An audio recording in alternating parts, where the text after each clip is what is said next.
Yep, ET is here. Hello, Happy New Year. Happy New Year. Yep, Happy Good New evening, Year. everyone. I'm Ban Peng.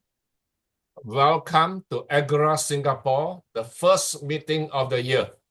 So we take a few minutes to count our blessings, right? Each of you, I'll give you 2 minutes or so to share what are you grateful for. Do a reflection and count our blessings. Right on top of my screen is Terence Pao. Terence, you may begin. Thank you. Happy New Year. Happy New Year, one and all. What I'm grateful for. Two things, is it, Ban Peng?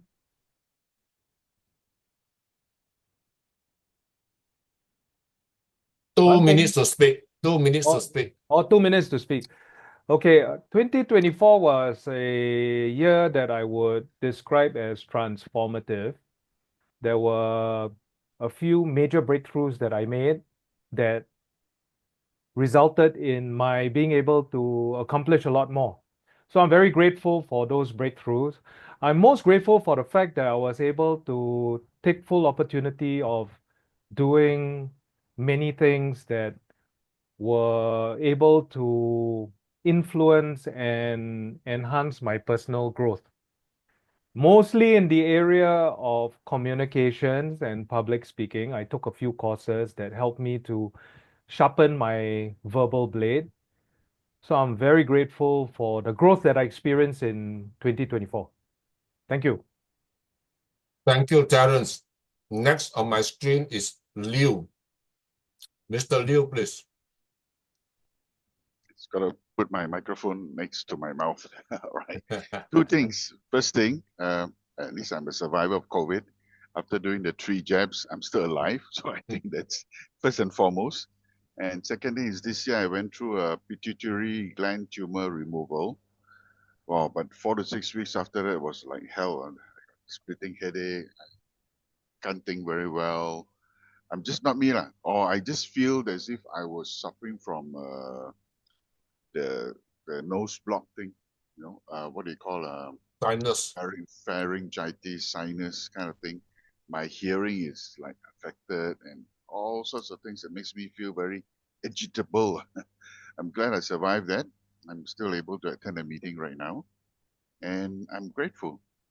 With that, back to you, Ban. Thank you, Liew. Shall we call you Liew or call you Thim?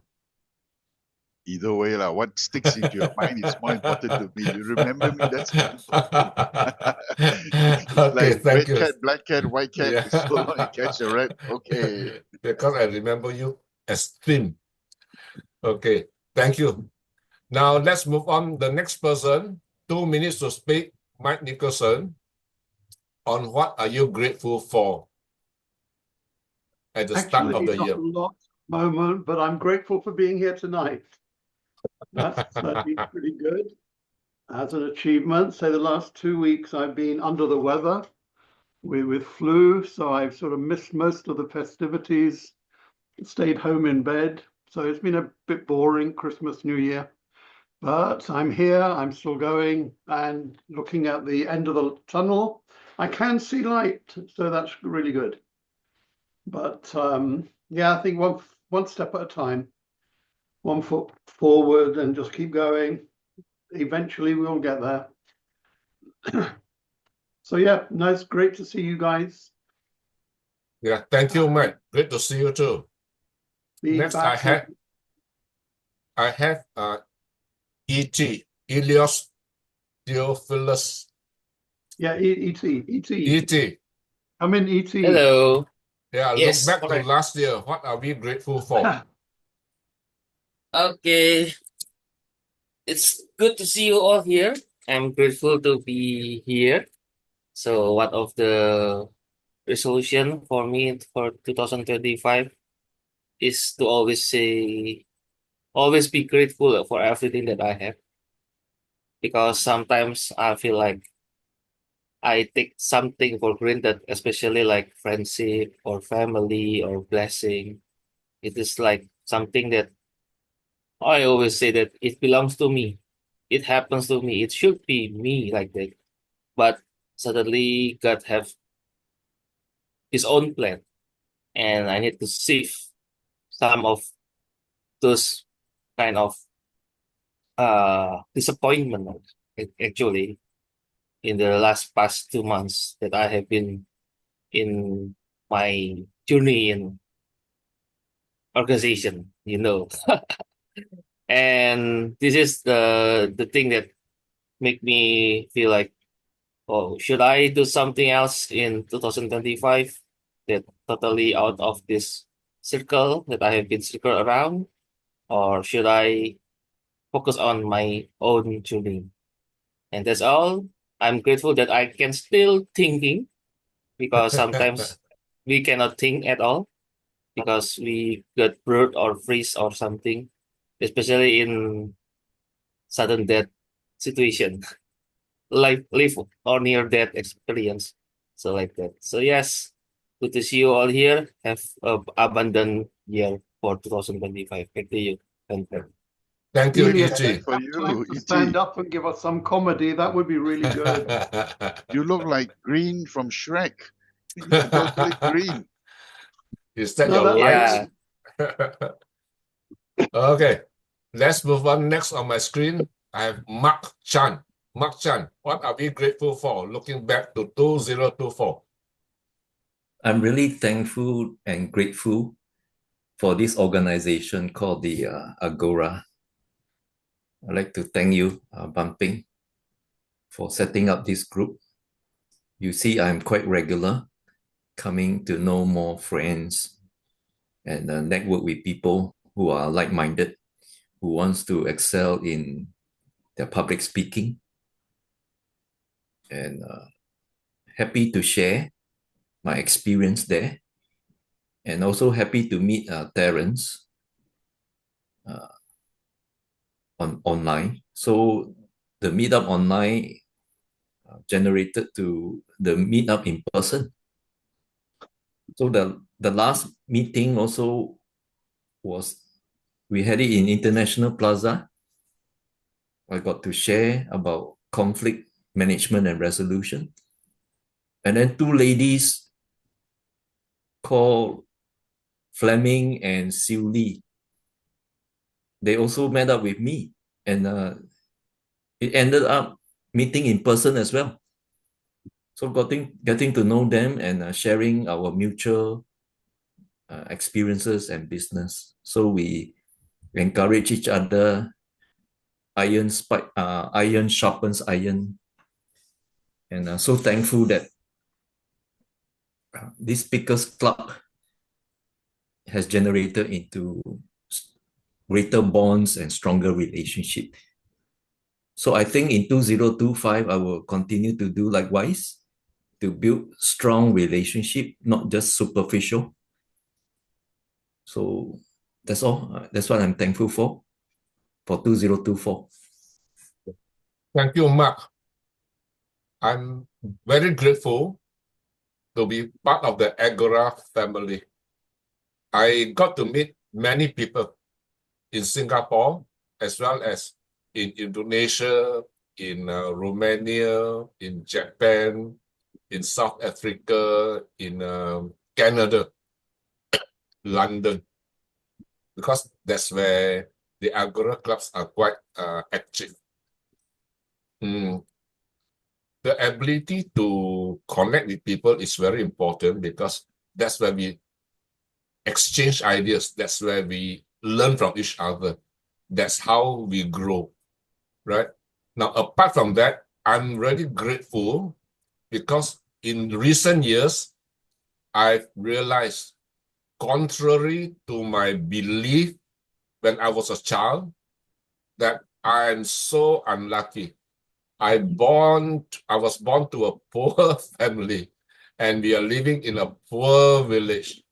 Everyone is poor. We have very little opportunity. And I tell myself, my goodness, look at these people in the movie. They live a blessed life. They have so wonderful life and whatever.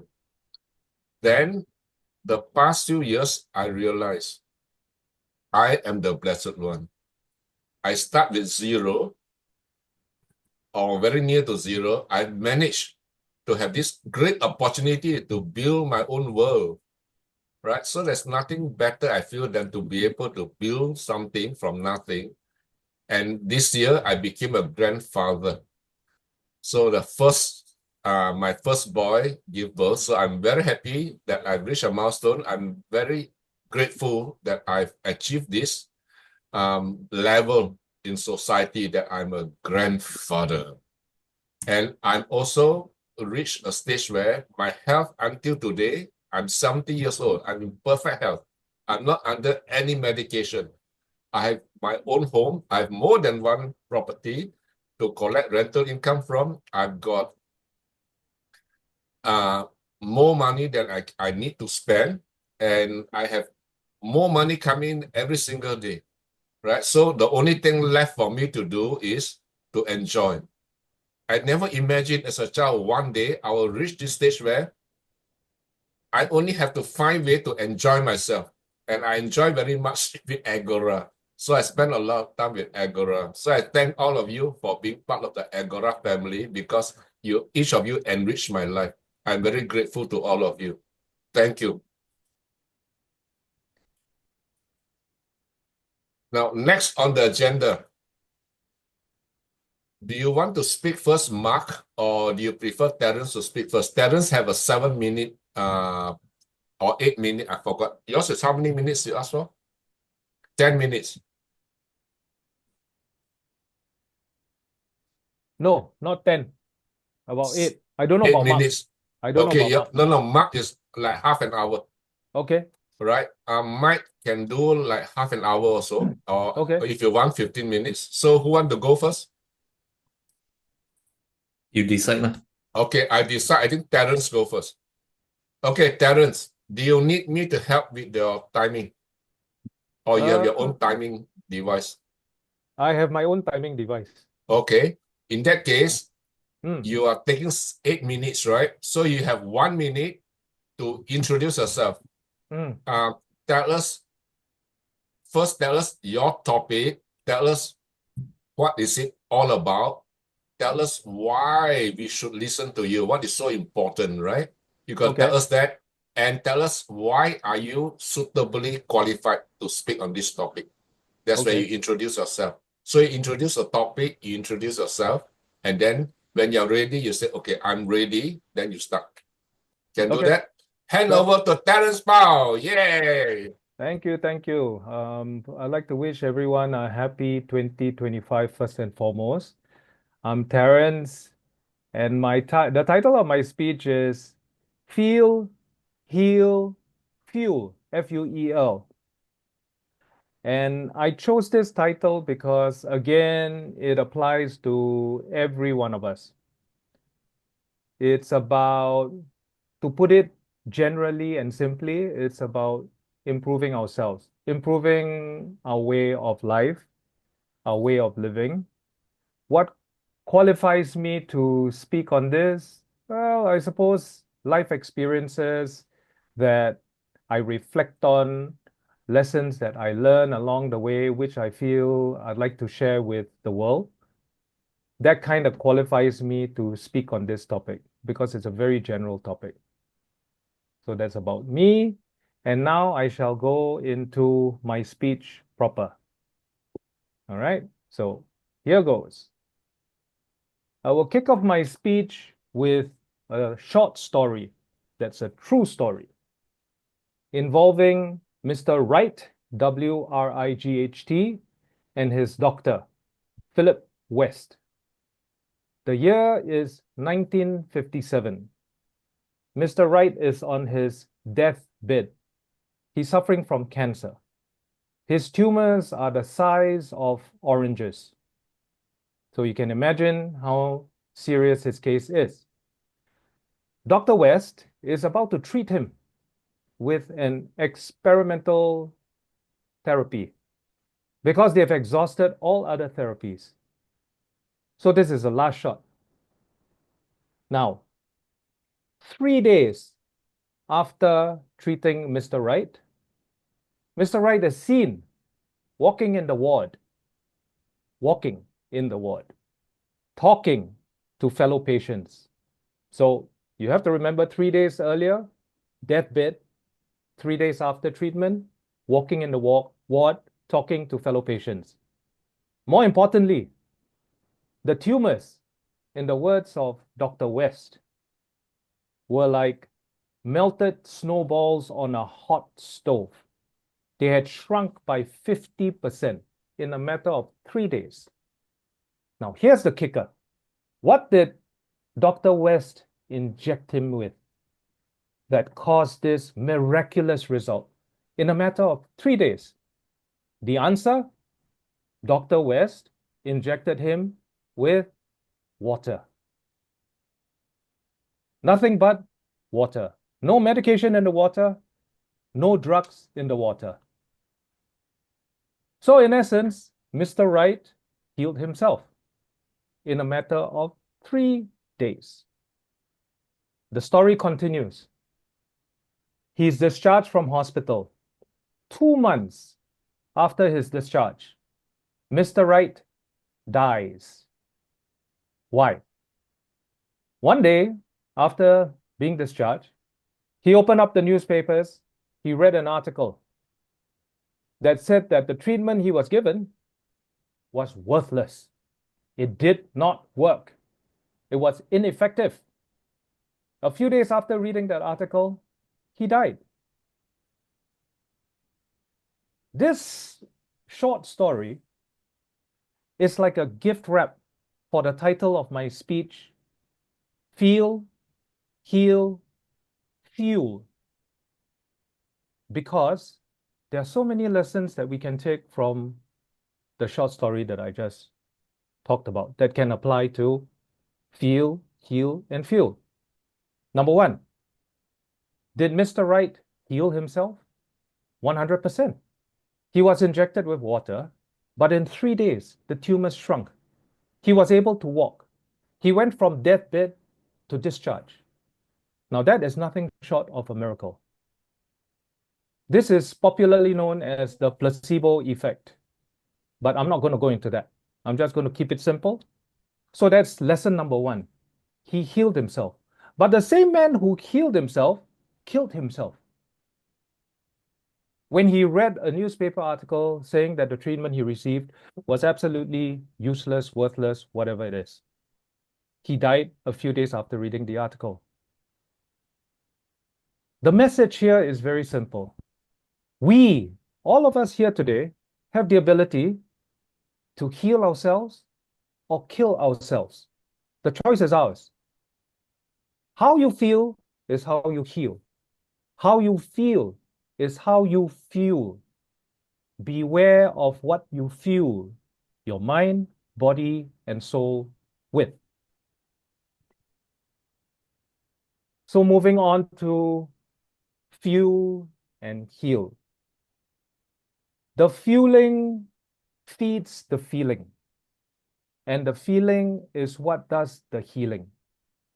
Mr. Wright has proven it, at least to me.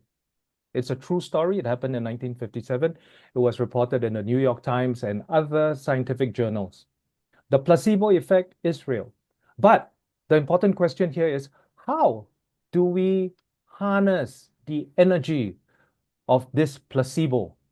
How do we harness the energy of feelings, not thought? The agent of change is in our hearts. We have to feel our way to a better life. But how do we do that?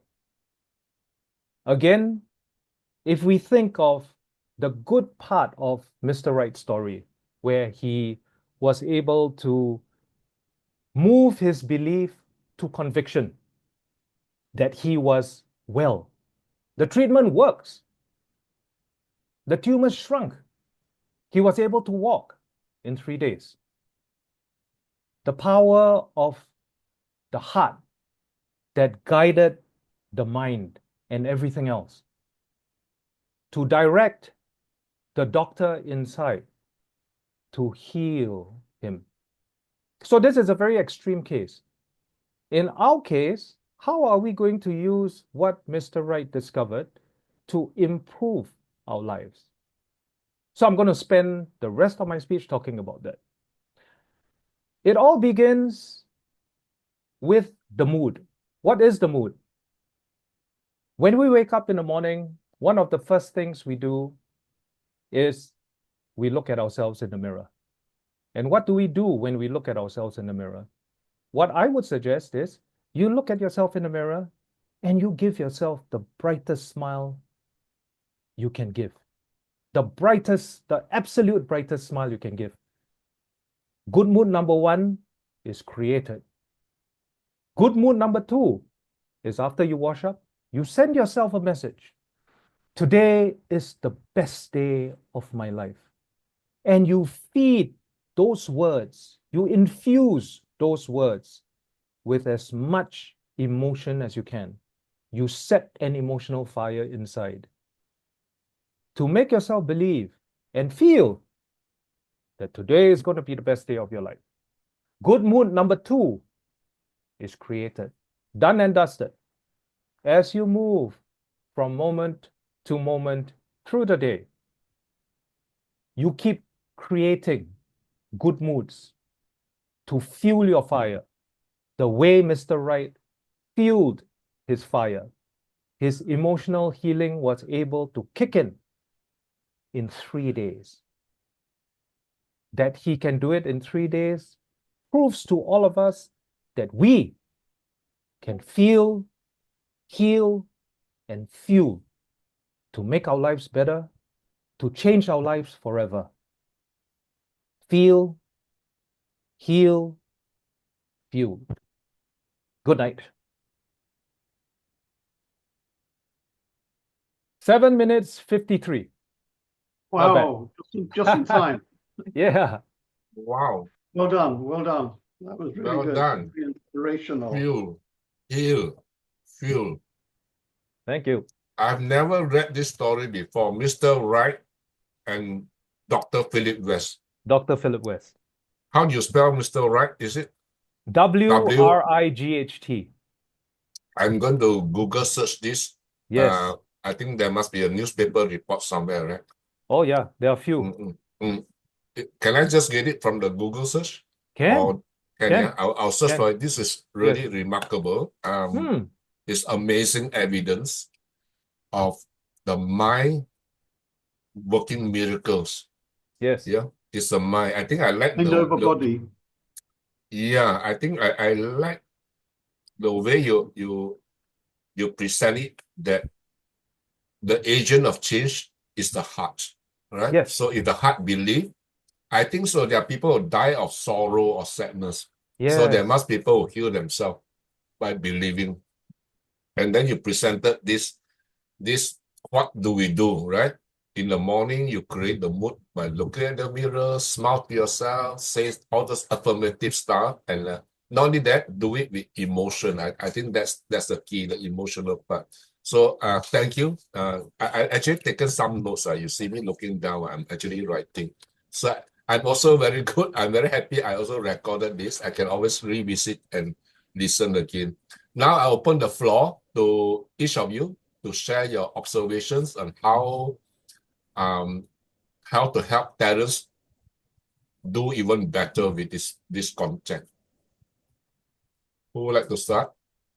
Yeah, Thim, you look like you're ready. Getting my microphone and unmuting myself. Well, my feedback is just personal from this pair of what? Can't you hear me? Mike, A can bit you? soft, a bit soft. Oh wow! I think I better change my microphone then. You have to swallow it. I hope I'll just up my volume a little and see how it works out. Terence is okay, right? Okay. Right. Thank you very much for this opportunity. As I said, I reinforce and say that this is just a private observation, personal. When we're communicating, there are always priorities right in behind my laptop and a lot of other distractions. So as a starter, yes, I think it did attract my attention because I wanted to know what you're trying to say. But after a while, because of I'm used to getting background researchers from, say, Harvard Studies and people who are reputable in that sense to my academic studies and so forth. So my bias, as far as the credibility source is concerned, it's different from the rest of the other people. To me, it's just a personal story that you translated. I believe because personally, I go through the same situation as well. The point here is how scientific can we get? Is it applicable to 1 out of 10 person on the road, on the streets, or generally one one to one, or 50-50? You get a chance like that. You will find that a lot of the research is actually based on statistics. So maybe if we have some kind of a correlation, we can bank on that. There's different strokes for different folks. Not all work for everyone, even in terms of a placebo.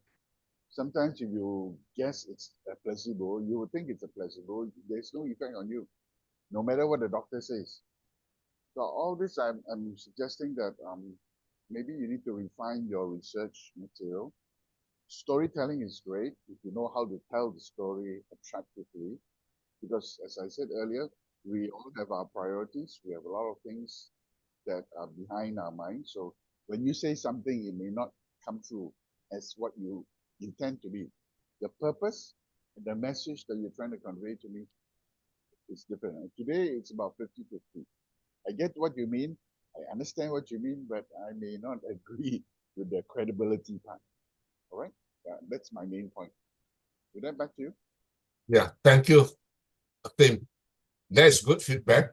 I think credibility of the source is always important. Although Terence said, oh, it's in the newspaper, right?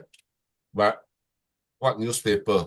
And then, like Tim said, it's only one example. How does it represent the universe? Okay, so things like that, I think different people, like Tim say, react differently. For me, because I'm biased, I like to believe. So it's easy for me to believe. Okay, let's see what others have to say. Mike, you want to share something? Sure. Great speech. What I liked about it was very simple. Good, simple message. Something that we can all learn from without doing too much brain scratching. And I think it's a common theme, common story. And we tend to ignore it because it is common, but it is really, really important. I mean, I found that here with so many young people, they are born without confidence. They, excuse me, they know they cannot do it. And they're absolutely right, as Henry Ford said. Yeah, if you think you can, you can. If you think you can't, you can't. And it's all in the head, yeah? And it's giving people that initial encouragement to get out of their shell and actually go do something. So your story, where somebody was taking advice and believed it until he didn't believe it because he was swayed away by a newspaper report. And then it killed him, as you say, very dramatic. But that's so true. We need to be aware of what's around us. We need to be willing to trust our own instincts, our own experience, and not rely on other people's. We need to listen to other people. We need to get the information, and then we need to do some processing with that information. Yeah, so I think it's down to us. But it's good that we share these things because it's simple, but it's very useful. Yeah, and I think that's the great thing about your story. So thank you, Terence. Thank you, Mike. Mark, do you wish to share any feedback? I like his pun, feel, heal, and fuel. And then while the rest are giving the feedback, I check. I go and Google Mr. Right, and then cancer. Wow, the article came up. So it's a real story about placebo. It's a very informative speech where there's a power of the mind. Our mind is very important. That's why they say mind over matter. However, mind is just one aspect of dealing with many aspects of our life. We need to apply a composite application of health in order to stay healthy, in order to ward off cancer. So mind alone is not the all of it. So the speech has awakened the importance of holistic mindset, holistic thinking. Now, some people believe in drinking water is a miracle cure. Some people believe in sleeping or taking some form of supplement or even detox.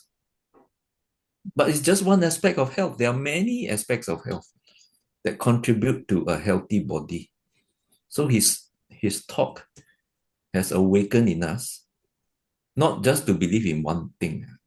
We must believe how the body works and how the mind affects the body. So that's my feedback. I'd like to thank him for doing that. Unfortunately, the last part on how he would to feel was lacking. If he could develop it more, then it will be more impactful. That's the only thing. Thank you, Mark. Yeah, Mark is right. It caused us to think about placebo, about how it works, about what we can do about it. So everything, it seems, the heart is a starting point, right? Like Mike say, if you believe you cannot do it, then you cannot do it. It's straightforward. If you believe you're going to die, you surely you will die soon, very soon, right? So let's move on to the second speaker. Second speaker, we'll invite Mark Chan. Mark, same, you have 30 minutes. Are you able to time yourself? Yes, I can time myself. Okay. Set up my timer. Okay.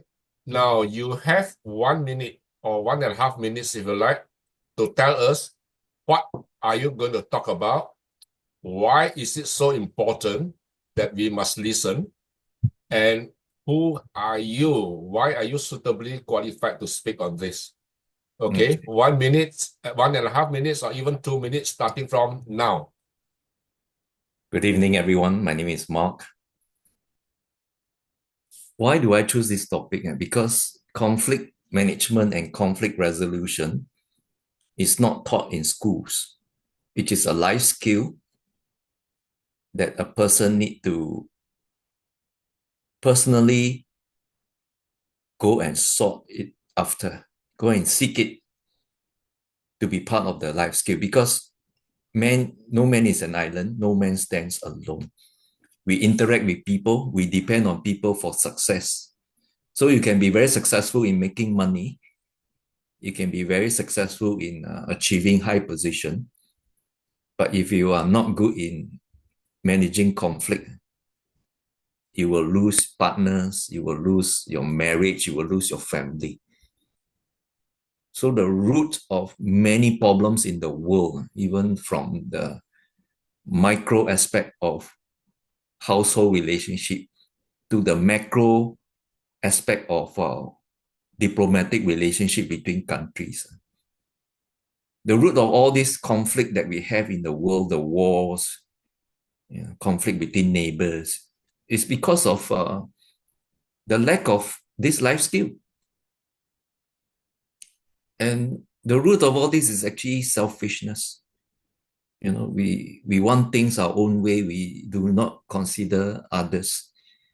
There are needs as well. Why am I qualified? Because I've been a pastor for the past 28 years, and I believe in doing premarital preparation, or we call it counseling.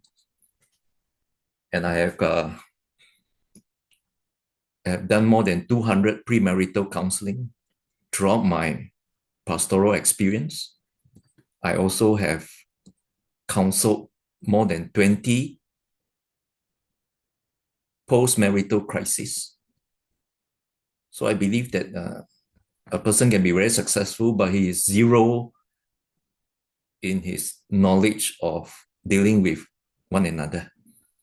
That's why this is a very important topic. Okay, that's the end of my introduction. I'm going to share something now.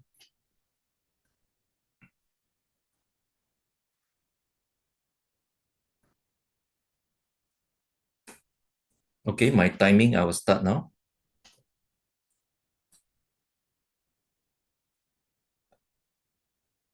Can you see my slides?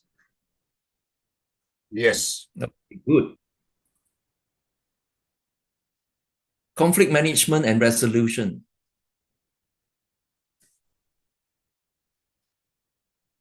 Why there are conflicts? You notice that there is no conflict avoidance seminar because conflict cannot be avoided. It can only be managed and to acquire skills to resolve it. Why there are conflicts is because basically I can think of this basic three. There could be more. Because there are people who are task-oriented and there are people who are people-oriented. And these two will conflict with each other. Task-oriented is only concerned about getting the job done. Whereas people-oriented, they focus more on relationship and people. And then there are 16 personalities, the introvert and the extrovert. And there are different variations of these personalities of being introverted and extroverted. And then we also believe that there are 4 temperaments: the sanguines, the cholerics, the phlegmatics, and the melancholics. The sanguine are the people who have a lot of bus stops. They get sidetracked. The choleric, they are very focused. When they get things done, they say what they mean what they say. The phlegmatic, they may just say it, but they may not implement it. They just say something that you like to hear. So the choleric will not stand the phlegmatics. The melancholics are the perfectionists. Okay, they are the musicians, they are the pianists. They want to do something perfect. The cholerics are the generals, okay, or the CEOs. The sanguines are the people who public relation, the HR, and so on. So there will be conflict when we work together as a team. Now, how to resolve conflict? That's the key. Number one, there are 6 tips I'd like to share. We need to see a total picture, okay, when we deal with conflict. So let me share with you this Facebook article. Hope some of you can listen to it.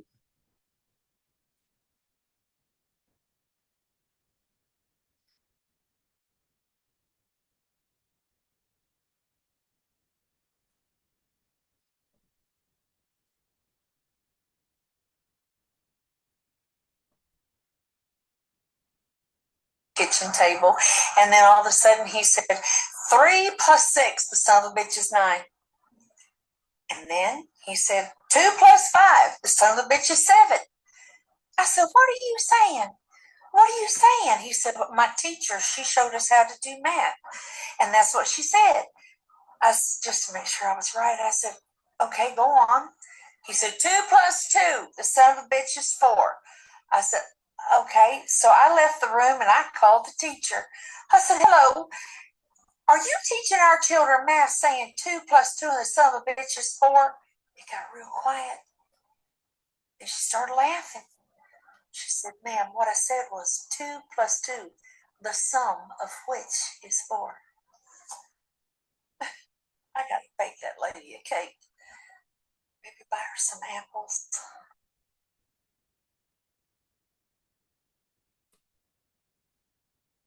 Okay, have you all got Got the video? Okay. Something interesting, isn't it?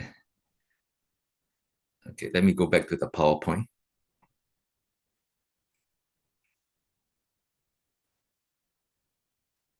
You see, why there are conflicts is because a lot of people only hear one side of the story. They didn't, most of the time, they only believe what they hear and they believe what they see. And many times what you hear and what you see is not the total picture. We need to see the total picture to avoid conflict. Like this lady, she was very upset, but it did not get into her completely. She was upset enough, but she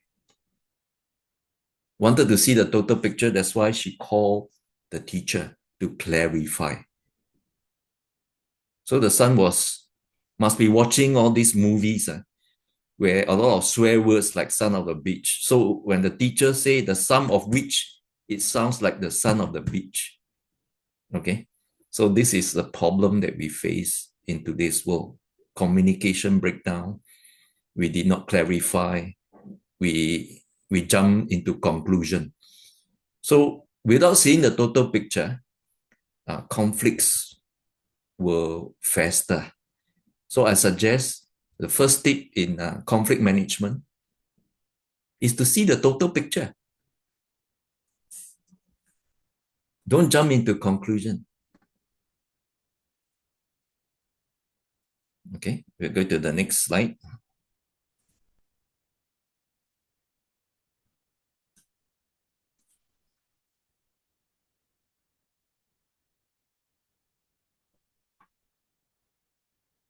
Okay, the proverb says, 18 verse 17 says, the first to present his case seems right till another comes forward and questions him.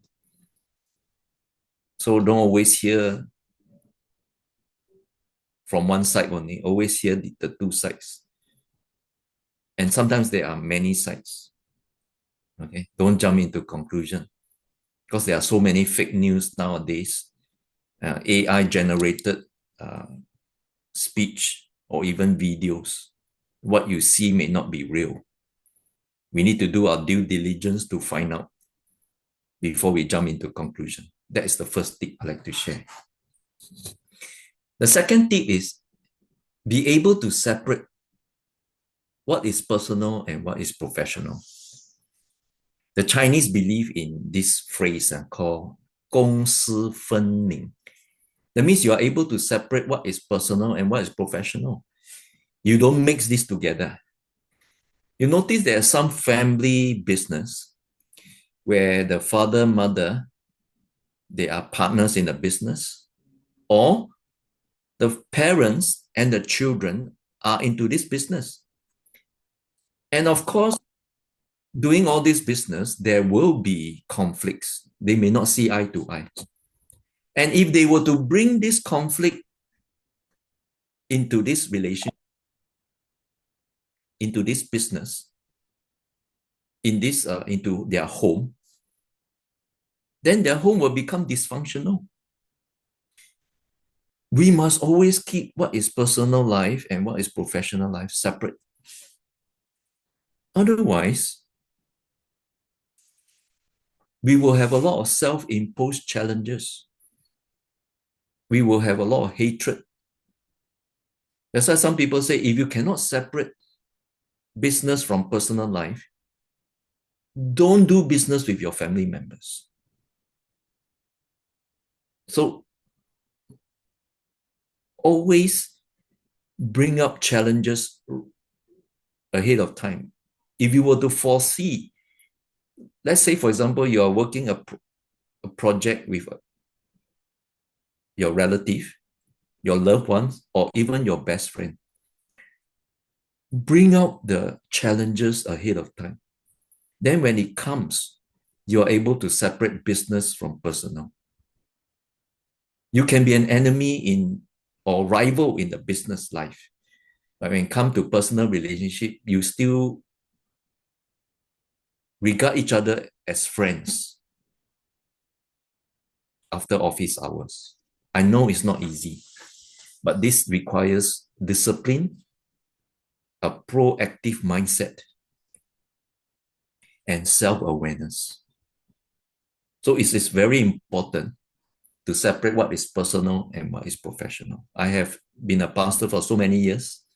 I have seen church members who are very good friends.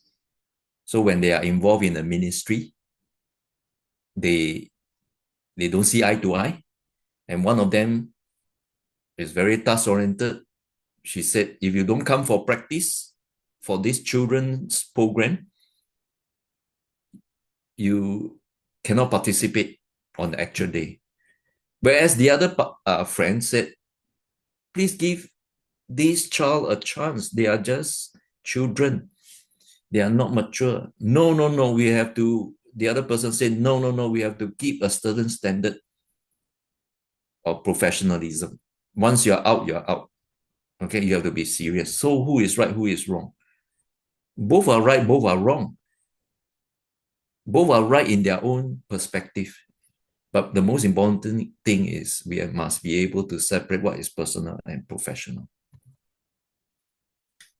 The third tip is for conflict resolution is no two persons should get angry at the same time. We must know when a person is angry, the person cannot be reasoned. Don't try to reason with the angry person. And that is the problem many people fall under this trap. They try to reason. So the more they reason, the more they try to explain, the more the person will get angry. I'll give you an example. Let's say, for example, the husband owned a house and the wife also owned a house. And both of them stay in each other's property. Probably before they get married, they were neighbors. So two of them, husband and wife, have their own house. So one of them, the wife was cooking in the husband's house. She accidentally leave the stove or the barbecue pit unattended, and it caught fire. So the wife was panicked. The wife was angry at the husband for not reminding her to watch the stove. The husband got very angry and said, it is your responsibility. Since you burned my house, I'm also going to burn your house. So getting angry at the same time is burning each other's house at the same time. And it doesn't help. So the right thing to do is, when a person gets angry, the other person who is the recipient of the anger should take upon himself or herself to pacify the anger first. So the right thing to do when the house is on fire, the husband's responsibility is to put out the fire, not to blame each other. Blaming comes later. Responsibility comes later. Emergency is to put out the fire. So I would regard a person when he's angry, the subconscious mind take over. So I hope the listeners will know our subconscious mind is active under three circumstances. Number one, when a person is drunk, the subconscious mind take over. Number two, when a person is depressed, the subconscious mind take over. Number three, when a person is very angry, the subconscious mind take over. So under these three circumstances, don't try to reason with them. Try to pacify them. Put out the fire. Then when the person is calm, the conscious mind is in control, then you can reason. So no two persons should get angry at the same time when there is a conflict. So how to manage your anger? The person who is the recipient of the anger should talk to somebody, try breathing muscle relaxation, walk away, step out of the situation, reframe your thinking, and probably this will be the right approach, or put out the fire. Tip number 4, blood is thicker than water. Now, sometimes conflict happens between family members and your acquaintance. For example, if your wife is in conflict with your friend, who should you side? Some people say, oh, I will side the person who is right. I will not side the person who is my relative or even my wife or my spouse. Okay. So for me, conflict resolution tip number 4, blood is thicker than water. Why do I say that? The story of Abraham, some of you may know. Abraham was given a covenant by God. He was promised to have a son in his old age with his wife Sarah. Sarah was also very advanced in age, close to 90. And they are beyond childbearing age. So they waited many years for God to fulfill the promise to them. Sarah couldn't wait and say, why don't you take my maid instead to have a child? I'm too old. So to cut the long story short, Abraham listens to the wife and took Sarah's maid, Hagar, to be his wife and gave birth to Ishmael. And God said, this is not the son. The son should come from Sarah. So Hagar, being a slave, a servant, started to despise her mistress, Sarah. And as a result, there was conflict between the servant and the mistress. And Abraham was asked to resolve this conflict. Abraham made the right decision to chase Hagar away. Because blood is thicker than water, Hagar was a maid and Sarah was the wife. So this is a very important principle. In my pastoral ministry, I experienced that as well. There is this couple, the son's parents love their helper, the Indonesian helper. And this couple, husband and wife, doesn't like the maid very much because they thought the servant, the maid, the domestic helper was lazy. So there were a lot of misunderstanding. Whereas the son's parents loved the maid. And when the couple decided to sack the maid or return the maid to the agency, the parents of the son said, we want to take over the maid. The wife said, over my dead body.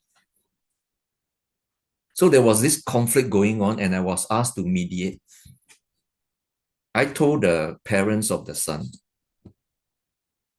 your son is your flesh and blood. This maid is a stranger. She will come and go. It's not important who is right or wrong. You need to choose to side your son and your daughter-in-law. Because after all, when there is this bitter conflict, there will be the end of the relationship.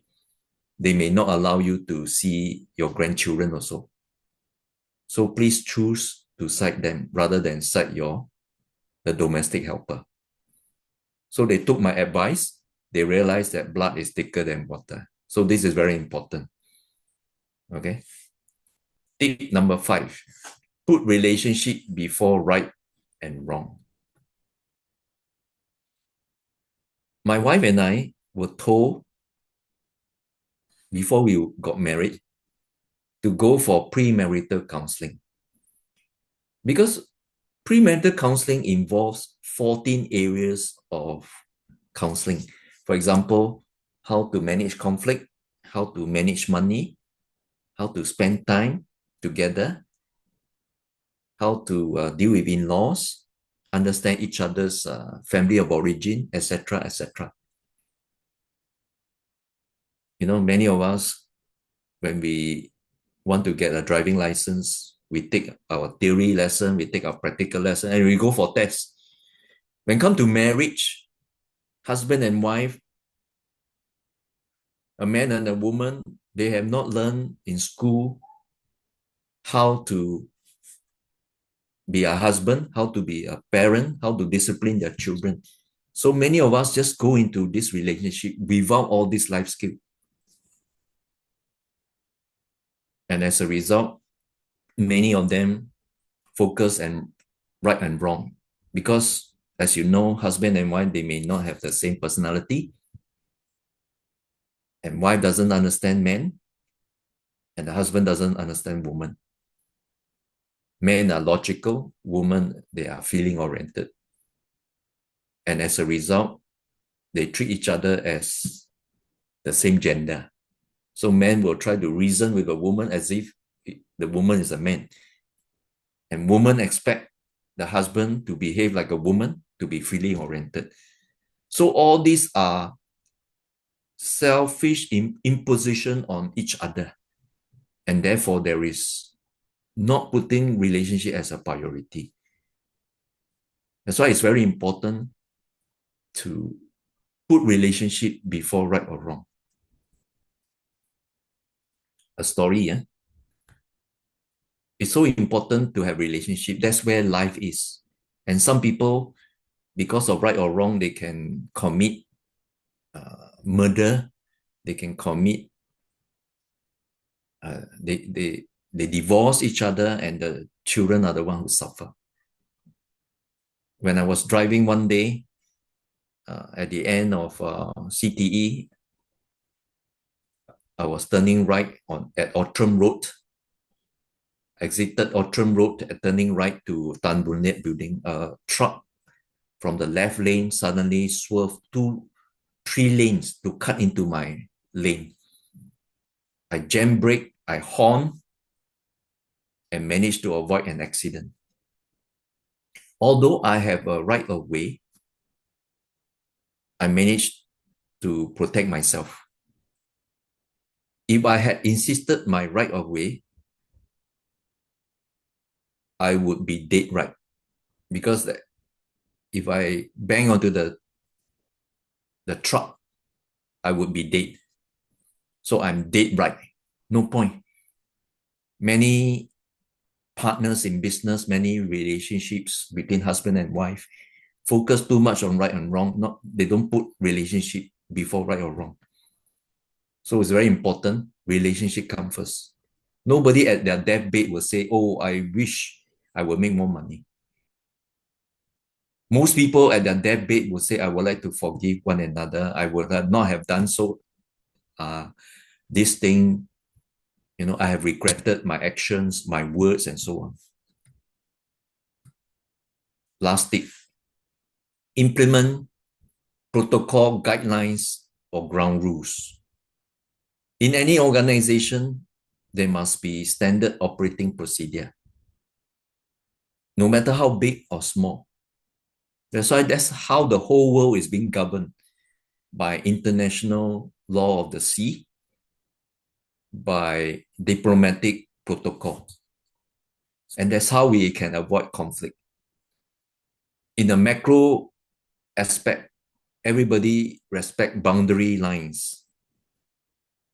And then in a relationship, in a smaller relationship, in a company, there are also SOP or guidelines on how to deal with certain aspects of an organization. My church, we had a church board. Many times we will bring forward some budgeting issues. So the treasury guide, we had the treasury guideline to guide us on how we can spend money. So we don't have to waste time discussing things that we have resolved in the past. So whatever conflict that we had, we add into the guidelines. Whatever decision we have made regarding a sticky situation, we have a guideline to guide us in the future. In a home setting, it's important to have ground rules so that parents and children have their own expectation and both parties will come to an understanding. For example, I would expect I have two daughters. One of them is 25, the other one is 19. The one that is 25, I have more leeway because she's already an adult. The other one, who is below 21, only 19 years old, we give her a curfew. And the ground rule is she can go out, but she has to tell us what time she's coming back. And she is told that her curfew is midnight. So last night there was a countdown. She and her boyfriend was going out. The boyfriend asked, Uncle, what time is the curfew? I said, because yesterday was the countdown, I gave more leeway. Instead of 12 midnight, my daughter should come back before 1 a.m. Okay, so ground rules were given. She came back slightly after midnight, about 12:30 a.m., and there was no conflict. So implement tip number 6, implement protocol, standard operating procedure, guidelines, and ground rules are very important.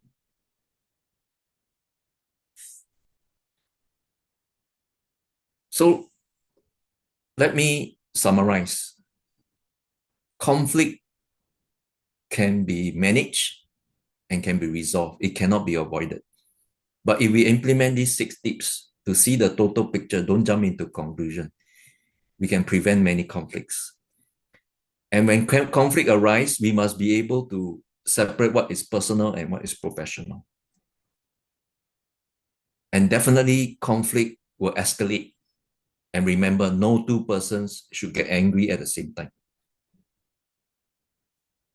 And when conflict reach an impasse, remember, blood is thicker than water. Cite your spouse, your children, your relative. And number 5, always put relationship before right or wrong, because right or wrong can never be resolved in a short time. That's why there are many family relationships, they sue each other. Parents take their children to court, children sue the parents for the property, and this is wrong. So always put relationship before right or wrong. And last but not least, in any organization, implement SOP, follow protocol, develop guidelines, and remember the ground rules. If we implement all this, we will be able to manage conflict and resolve conflict when it arises. Back to you, Ban Peng. 2 minutes left.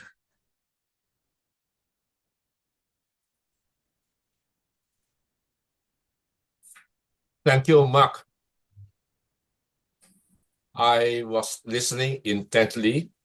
I was jotting down some notes. I like your presentation. I feel it's really important and you've given us something of value. I'll tell you my reaction.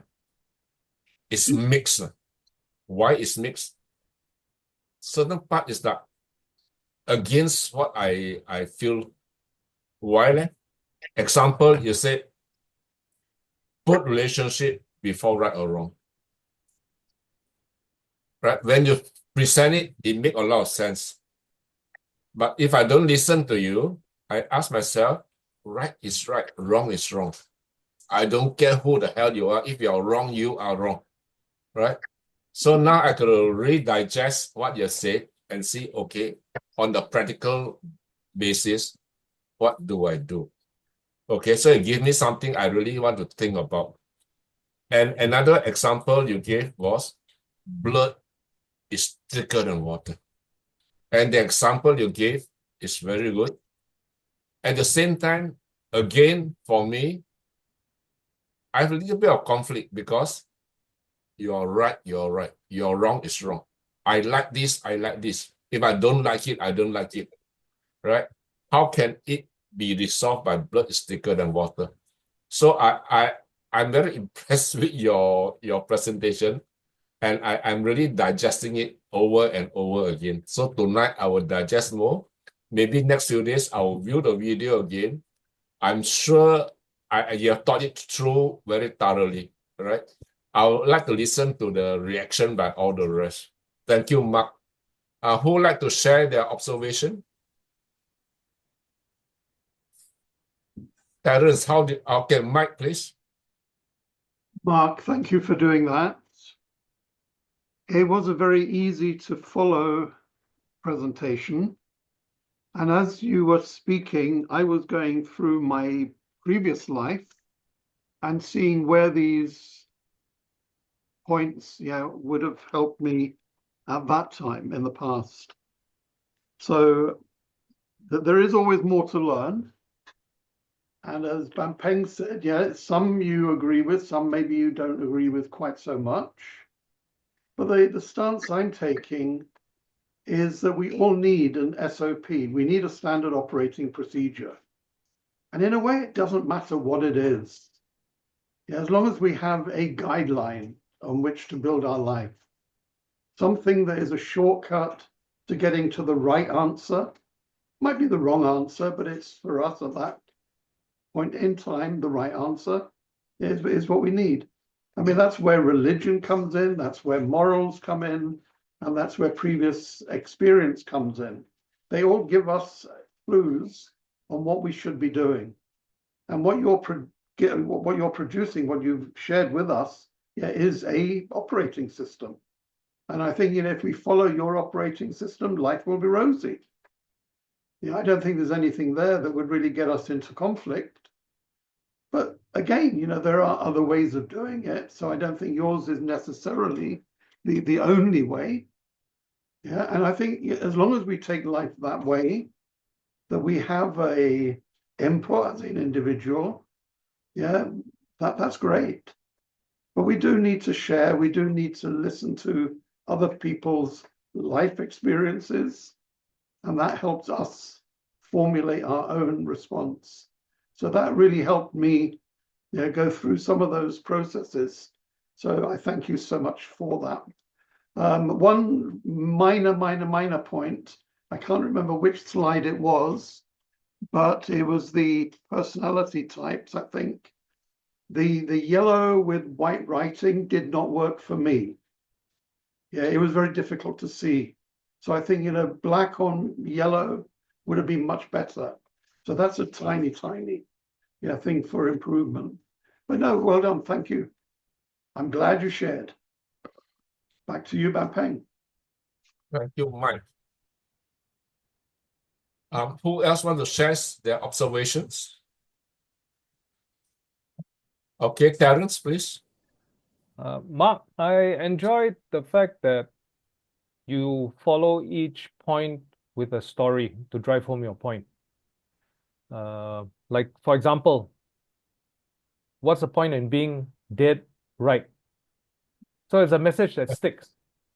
And I felt that your stories really help to make the message more memorable. And I'm trying to do it myself. So my only comment would be your vocal variety.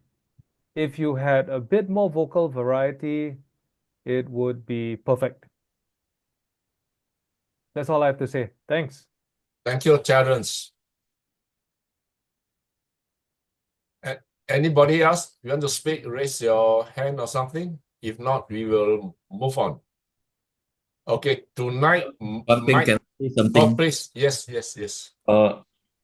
You have problem with two areas, right? Yeah. Can I just try to answer you? Yes, please. Why we must put relationship before right or wrong? Is because, for example, my wife or my children, as they are growing, if I put relationship first, then there will be forgiveness. There will be understanding. I give them time to grow and mature to my expectation of morality. But if I implement consequences of right or wrong according to my stage of life at their young stage, it won't be fair for them. So that's why the love comes in, you see.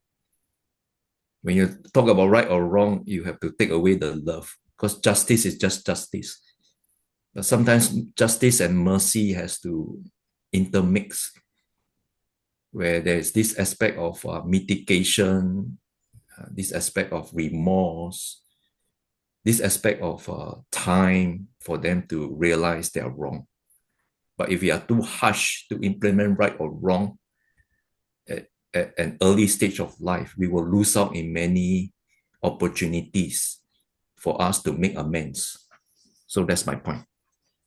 Yeah. Thank you, Mark. I totally agree with you.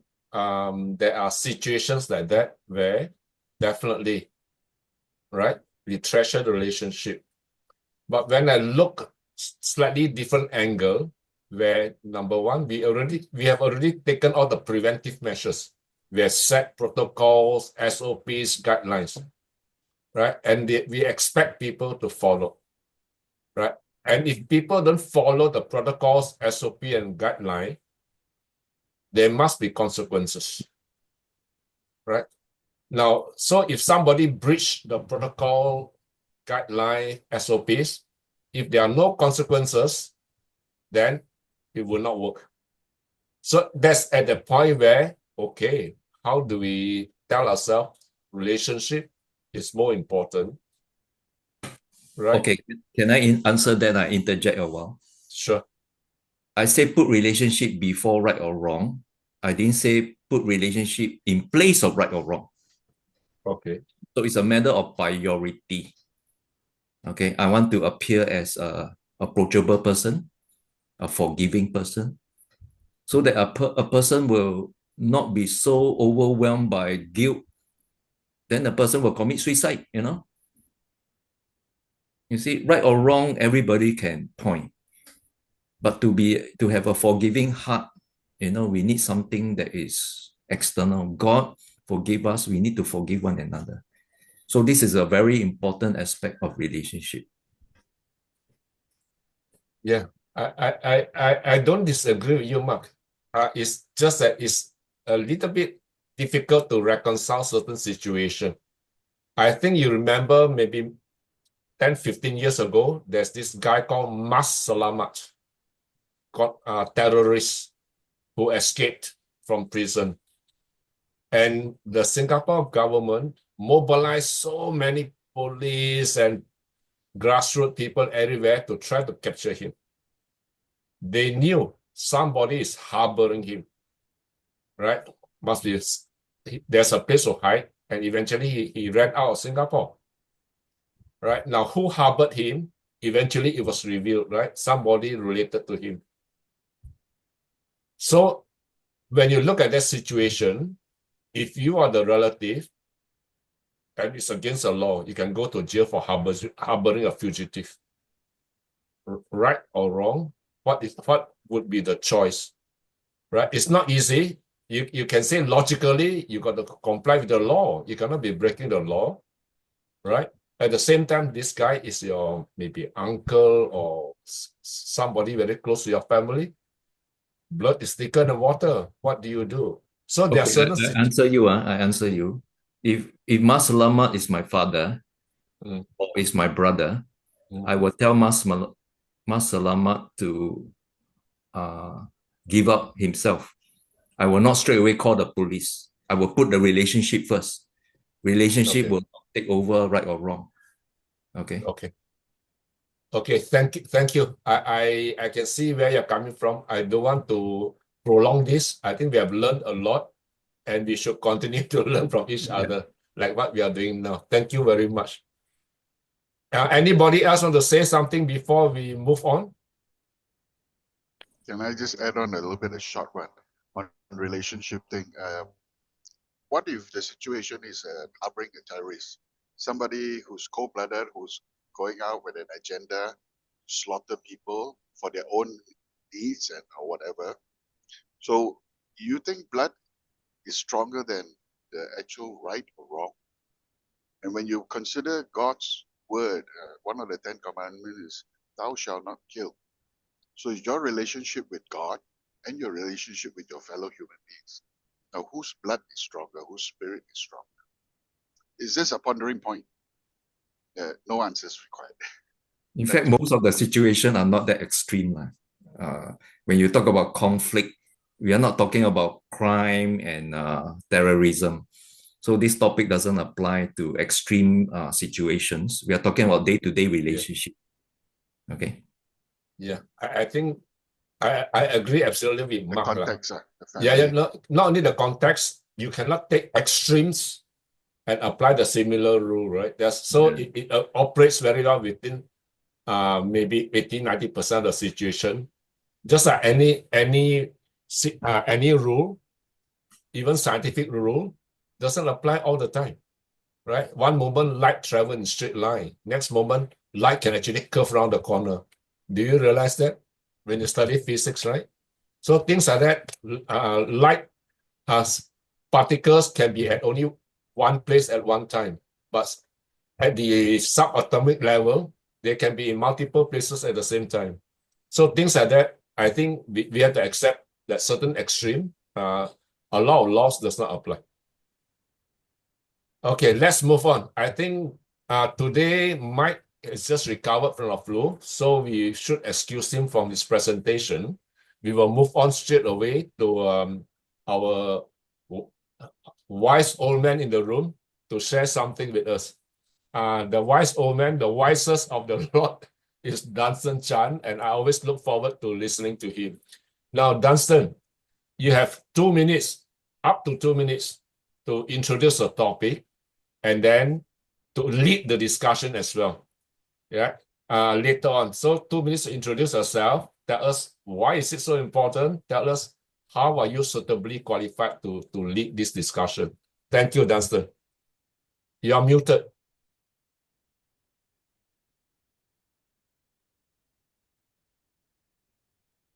Okay, can you guys hear me?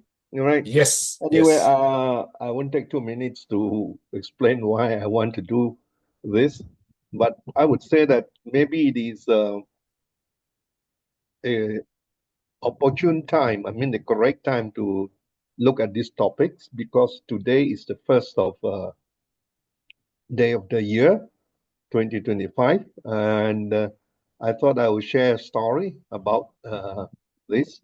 And also, coincidentally, in the last few days, I noticed quite a number of exchange by some of our members, like Heta, Alex, and a few others, about the idea of purpose, message, and all that. And I thought maybe it's a good idea to bunch the thing together and just deal with these topics, right? So I would just go straight into it. I'm going to share my screen now, and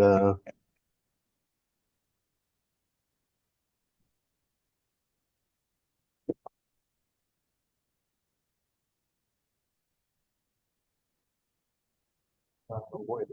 Okay.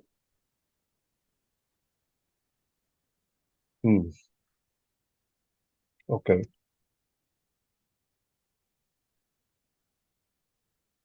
Just be patient. I'll just try to. All right. Yeah, we can see your screen, no issue. You can see the screen now, huh? Right, So let me make into all right, here we are. Today is the 1st of January, 2025.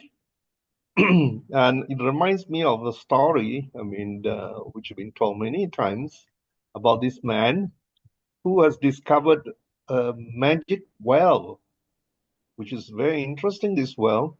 In this well, there's not much water in it, but inside the well is a whole pile of gold coins. All right?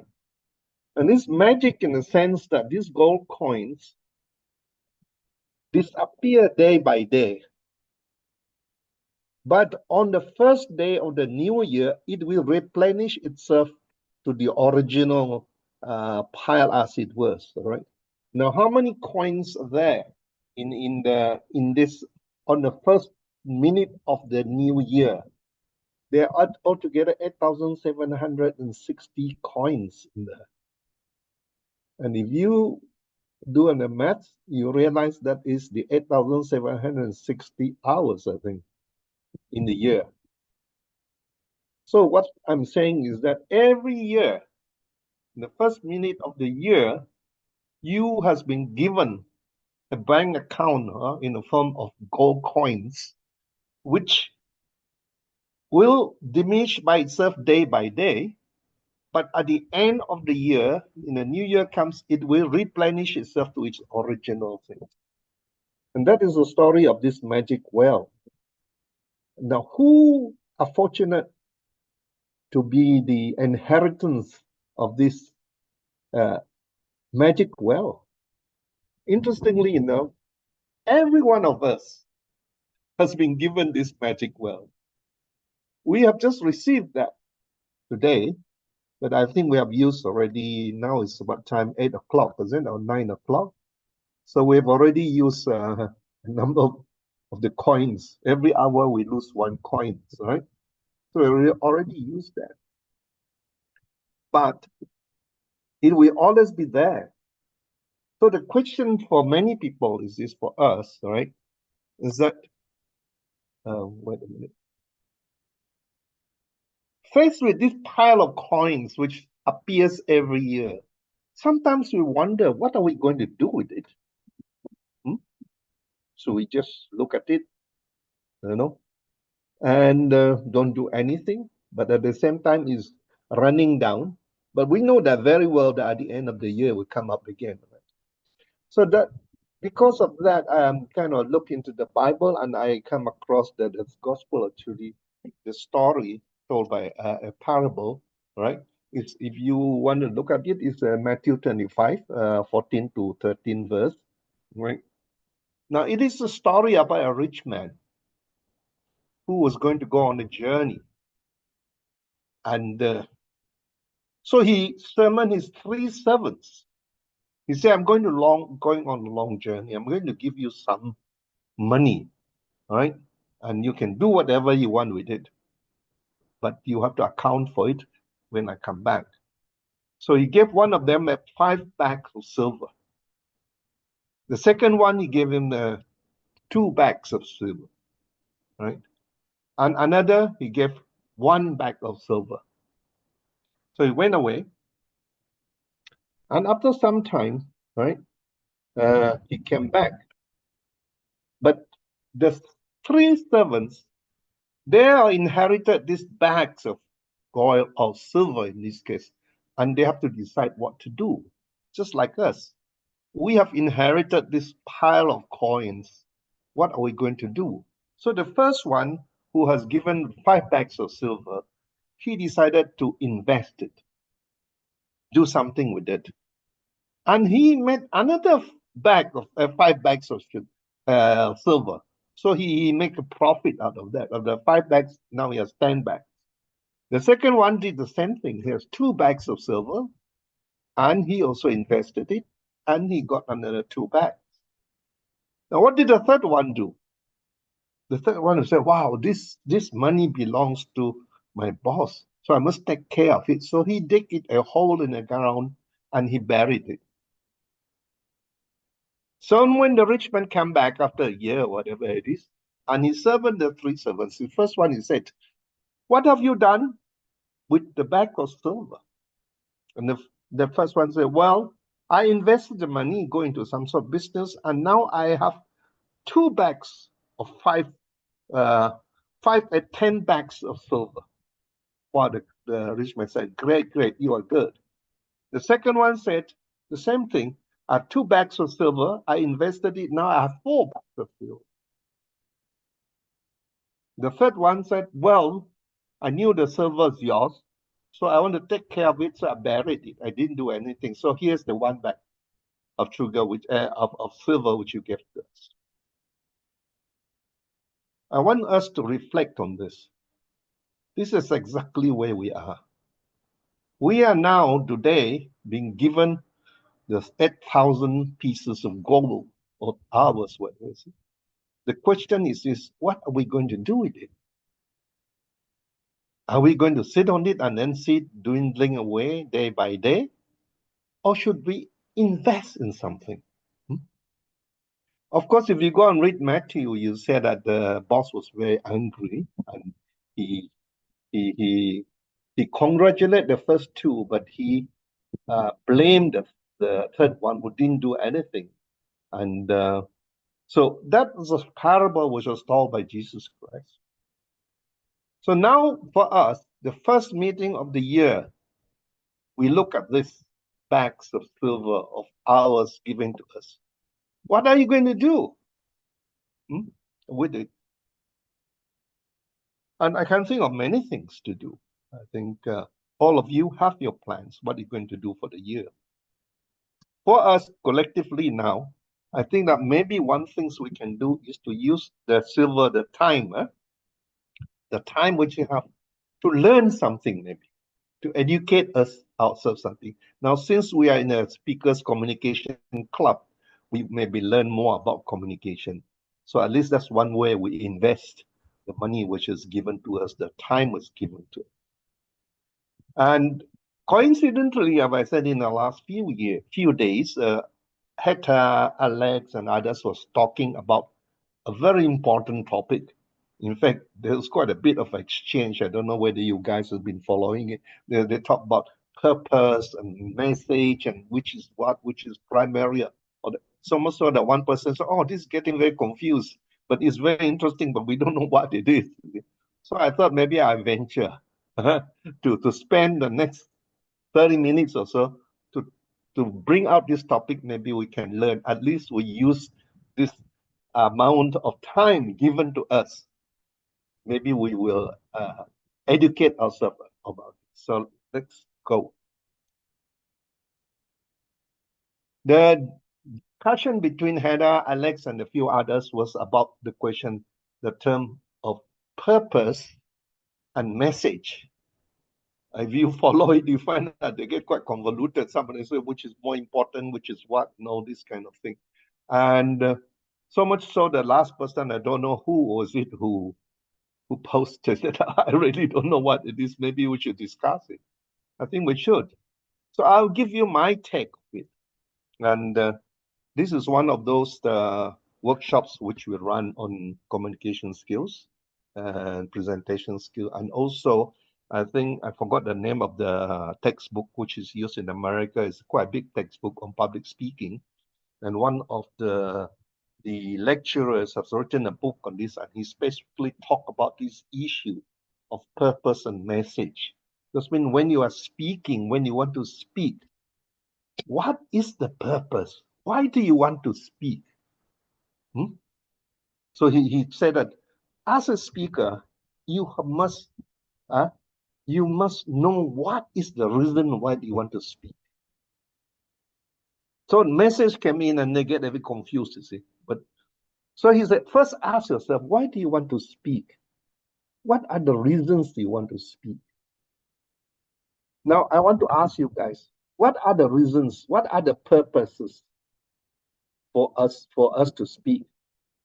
Can somebody just give me a reason why you want to speak? I noticed who is that? Theo, is it? What's his name from Indonesia? Liew, is it? Is also here. What is the reason you speak? Yeah. Give me one. To inform. Okay, to inform. Anybody else? Or to reveal another perspective. Okay. That is, yeah. Go on. Persuade somebody. Huh? To persuade. To persuade, yes. Somebody. Yep. Anything else? To inspire. Yeah. To inspire, to motivate, right? To persuade and all this kind of thing, right? So, broadly speaking, we know we have a reason why you want to give a speech. To entertain is one of them. And I feel that there are many reasons we can group it under three headings. right? In fact, this lecture was talking about the general purpose and specific purpose. I deal with that later on. First, the general purpose, Ban Peng has talked about it just now. I mean, to inform, and Mike talked about to persuade somebody. I don't know whether anybody talked about to entertain, and then inspire, motivate, and all these things. You can group this under the three main headings. Let's deal with the first one. Is easier, right? Sometimes we speak just to entertain. That's why I said, I don't know what's our friend from Indonesia. I think he started a comedy club, isn't it? Right? Now, all those people who wants to crack joke comedy club, the whole reason why they speak is just to entertain. It's simple as that, isn't it? They have no reason. Of course, sometimes some of them may have some ulterior motive to insult other people, but the main thing is to entertain, to make you laugh. And what other ways we have to entertain in terms of speech? Can somebody help me here? You are entertained by what? Hello? New ideas. Yes. That's mostly to inform, I think, right? Never mind. You are entertained by what? By jokes, right? That's Humor. why we have the whole category of humorous speech and all these things, the comedy club on this. Just one. So your objective is to entertain them. As long as they laugh, you don't care. You may be talking rubbish, but they laugh. That's your job. But of course, there is another genre which you can use to entertain, which a lot of people, at a lot of time, we've forgotten about it. Actually, stories. Stories are entertainment, right? That's why we write storybooks. Children love stories. It's to entertain them as well. Of course, there are other aspects to that, but when we talk about entertain, speak to entertain. That's my purpose. I stand up there, I crack a joke, you laugh, I've done it, I achieved my purpose. Right? So that's the first one, which is easy. The second one is to inform. Now, all of us usually give speech like this, speaking to inform. And when we talk about inform, why do you want to inform somebody? There is a secondary, which is more important, a very important reason why you inform. The chance, the reason perhaps is that we want to educate. Yeah, we want to share information so that you know. That's why, let's say, for example, Ban Peng, you tell me about to inform me about the history of Singapore. So then you do your work, right? You give me a sense. The reason why you want to talk about the history of Singapore is to inform me about Singapore so that I'm educated. So a lot of the speeches we give actually is to inform. Sometimes the information aspect has another reason behind it. Just now, Mark was sharing with us to inform about conflict management and all that kind of thing. So he educate on that, right? So there is another element in what he's giving. He's also trying to persuade us to adopt a lifestyle through his information to live a much more harmonious life with our partners and friends. So there's an element of persuasion in it. But generally, he's talking about giving us information, educate us, and hopefully the education will persuade us to do certain things, right? So that is the second reason why we give a speech. The third one is to persuade. Now, persuade covers a lot of ground. Because just now somebody said, I think it's Terence who talked about inspire. Somebody said, what about inspirational speech? What about motivational speech? They are all to persuade. The reason is, why do you want to inspire somebody? You want to persuade them to do certain things, to have the courage to do certain things. You want to motivate something again. You want to persuade them to do something. So that last part of persuasion, speaking to persuade is very important. Sales speech is persuasion, right? So you think. So those are the three main reasons why, the 10 reasons why we give speeches. Those are the three purposes. Now the confusion, well, not so much the debates, the discussion between our friends, Heda and Alex, and all this thing about what is purpose, what is message, and all these things. My take is simple. You have a reason why you want to speak. Either you want to entertain somebody, either you want to educate them through information, or you want to persuade them to do something. That's it. That is the general purpose. But specifically, what are you going to do and how are you going to do it? That is the key. How? How is where the message comes in. When Jesus Christ talked about the rich man and the 3 servants, right?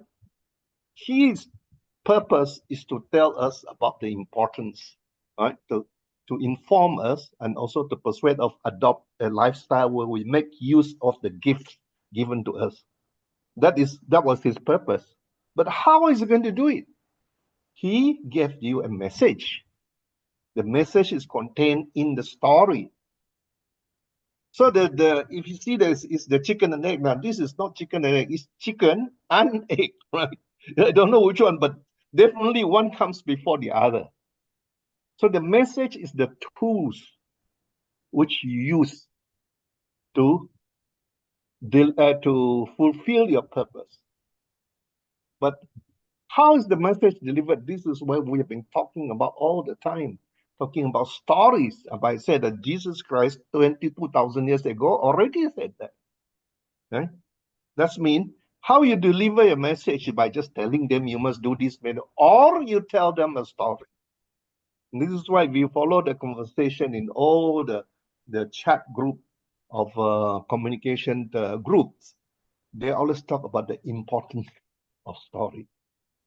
A story has no reason to exist unless it is purely for entertainment or it is used to illustrate, to bring forward a message. All of us are doing that. We use a story. So now I hope I'm going to stop here so that you can come back and discuss, right? So my point is very straightforward. We speak, that is the purpose. There's a reason why we want to give a speech. That is our purpose. The question, how are you going to achieve the purpose? That's where your message will come in. And how do you deliver the message? One of the most effective way of delivering the message is through stories. So once you have the story, the message, then you achieve your purpose of either to educate them, to persuade them, or to entertain them. So I raised my case here. I hope you guys can come back onto it and don't just agree with what I said or you disagree. Right? Okay, Ban Peng, back to you. That's it. Yeah, thank you, Dunstan. Anybody want to share their feedback? Okay, if not, you'll be the second one to share feedback. I'll be the first one. Okay, Dunstan, first I try to summarize my understanding. If I'm wrong, you correct me. Then I will share my reaction. Okay, so there are 3 basic reasons why people speak, according to Dunstan, right? To entertain you by story, by jokes, by whatever, drama. Or set number 2 is to inform you, meaning to give you new information to educate you, right? And the third is to persuade you to do something, right? So there are 3. Now, then he moved on to the thing is, okay, that is a speech purpose. Then how do we achieve it, right? The way to achieve it is through the message, which he quoted the story of from Matthew about the rich man and the 3 servants. That one do make a lot of sense. At the same time, it conflicted with what I felt, which is different. What do I feel differently? I feel that when we say that there's a speech purpose, then we want to test. There must be a test to see whether this guy is effective, right? So any speech is either yes, effective, or no, it's not effective, right? Now, if somebody is speaking to inform, then I want to know, in that case, how do we measure whether that speech has been effective? And my measurement, which is not the same way that Dunstan has presented, was if you are going to speak to inform, number one, I must be able to hear you. Number two, I must be able to understand you. Number three, I must believe you. And the last test is not only believe you, understand you, but I must remember. If you fail any of this one item, that is not an effective speech, right? So if nobody remember, you want to teach me how to cook chicken rice. I can hear you, I can understand you, I believe that's how it's done. But if tomorrow I cannot remember how to cook chicken rice, then that speech is no use, not effective. So that's speak to inform part, right? Now, if you look at another class of speech, I class it as, like Dunstan say, to elicit a response, to persuade you to do something, to save the rainforest, to earn more money, to have more friends, to learn how to sing a song. You want somebody to do something. So that's a second class of speech, right? So how do you make sure, or how you test that it is effective? It is effective only if the person would take action immediately. If the person say, oh, your sales presentation is wonderful, I like it very much, I will go and talk to my wife. That is a failure, right? Not effective. Effective means you close the sale. Effective means after speaking, this guy will actually go and save the rainforest. Effective means after saying this, listening to me, that guy will actually climb up Mount Everest, for example, or start preparing. So that is an effectiveness test. Okay, I'll stop here. On these two areas, one is just to inform, the other one is to elicit an action. Anybody else want to add on to that? I have my own point of view of that. Yes. Anybody? Yashvin, say something. You have been quiet for many months.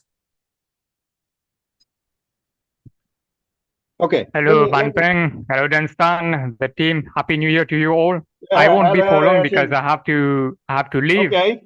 Yes. I cannot be more specific than you, Ban Peng, and I must say the vigor that you all are showing is something really out of this world on a 1st of January to kick off like that.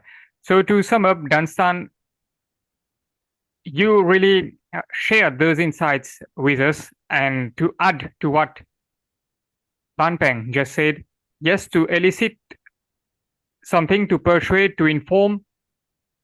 At the same time, if you have, my opinion on this is, if we have to apply both using the Agora's principle, that of communication and leadership, ultimately we are trying to influence others to adopt certain actions, to take actions or adopt certain practices to get things doing. So it's an act of leadership. So the way that I take it, what you have imparted upon us is, yes, we let us communicate effectively because you're trying to get a results by working with a team to reach an objective, a goal.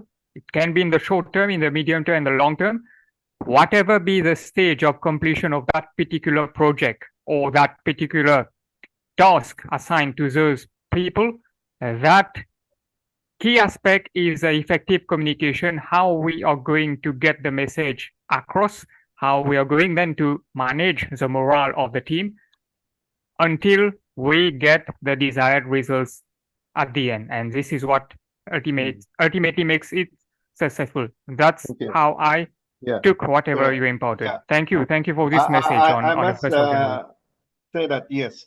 I think Ban Peng raised a point, but it's not that that's not quite the thing which you're talking about. Firstly, I would say that is the reason why you have a club like Agora exists. Why organization Toastmasters exists? Because you described that, you see, oh, you failed. Of course, we failed the first time. That's why you have to attend meeting. You have to learn. So by not saying, oh yeah, you are not good in communicating, therefore you fail your purpose. You fail your purpose because you did not master the skills of communication.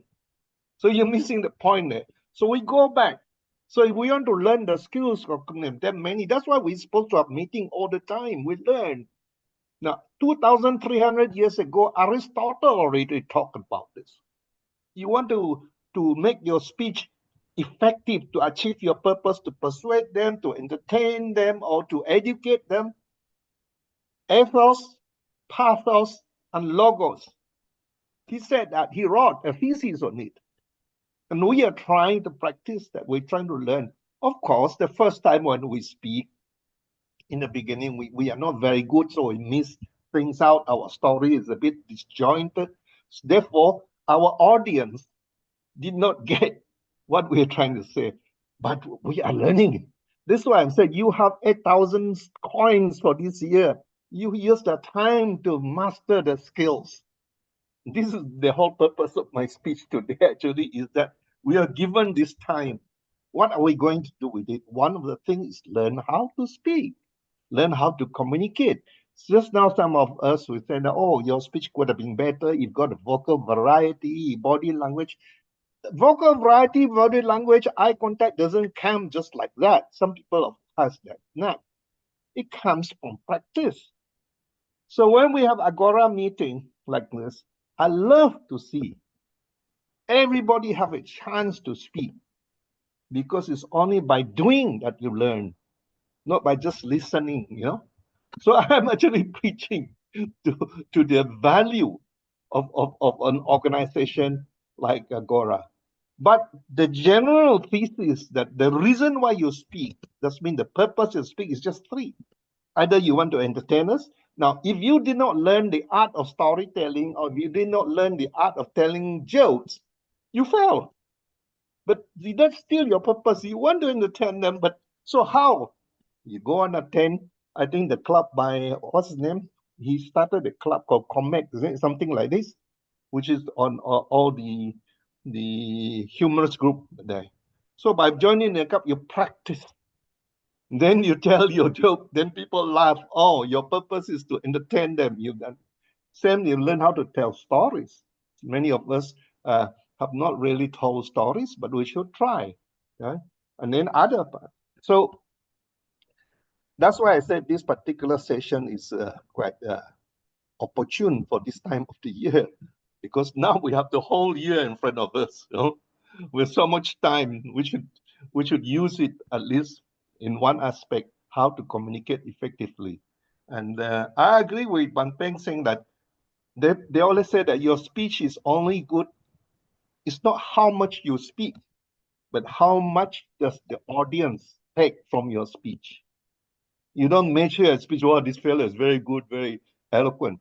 But if I don't understand what the hell you're talking about, even though it is that, but it has failed. So we measure the effectiveness of our speech on how much our audience take. How much our audience take is depend on our skill to project our message. So I hope to see many of us doing speeches this year, and you learn. Yeah. Okay, sorry, I'm going to spew because I feel very passionate about this issue. That learning by doing. Always, I've attended quite a number of Agora meetings, even Toastmasters. Sometimes it's the same few people speaking. The rest just sit there. I don't know what they do, right? So that is it. Sorry. Anybody else want to interject? Then up to you. Anybody want to share? I can endorse Duncan. Yeah, I really endorse that. Yeah, the Agora is all about doing, learning by doing. People who sit in the dark are not learning.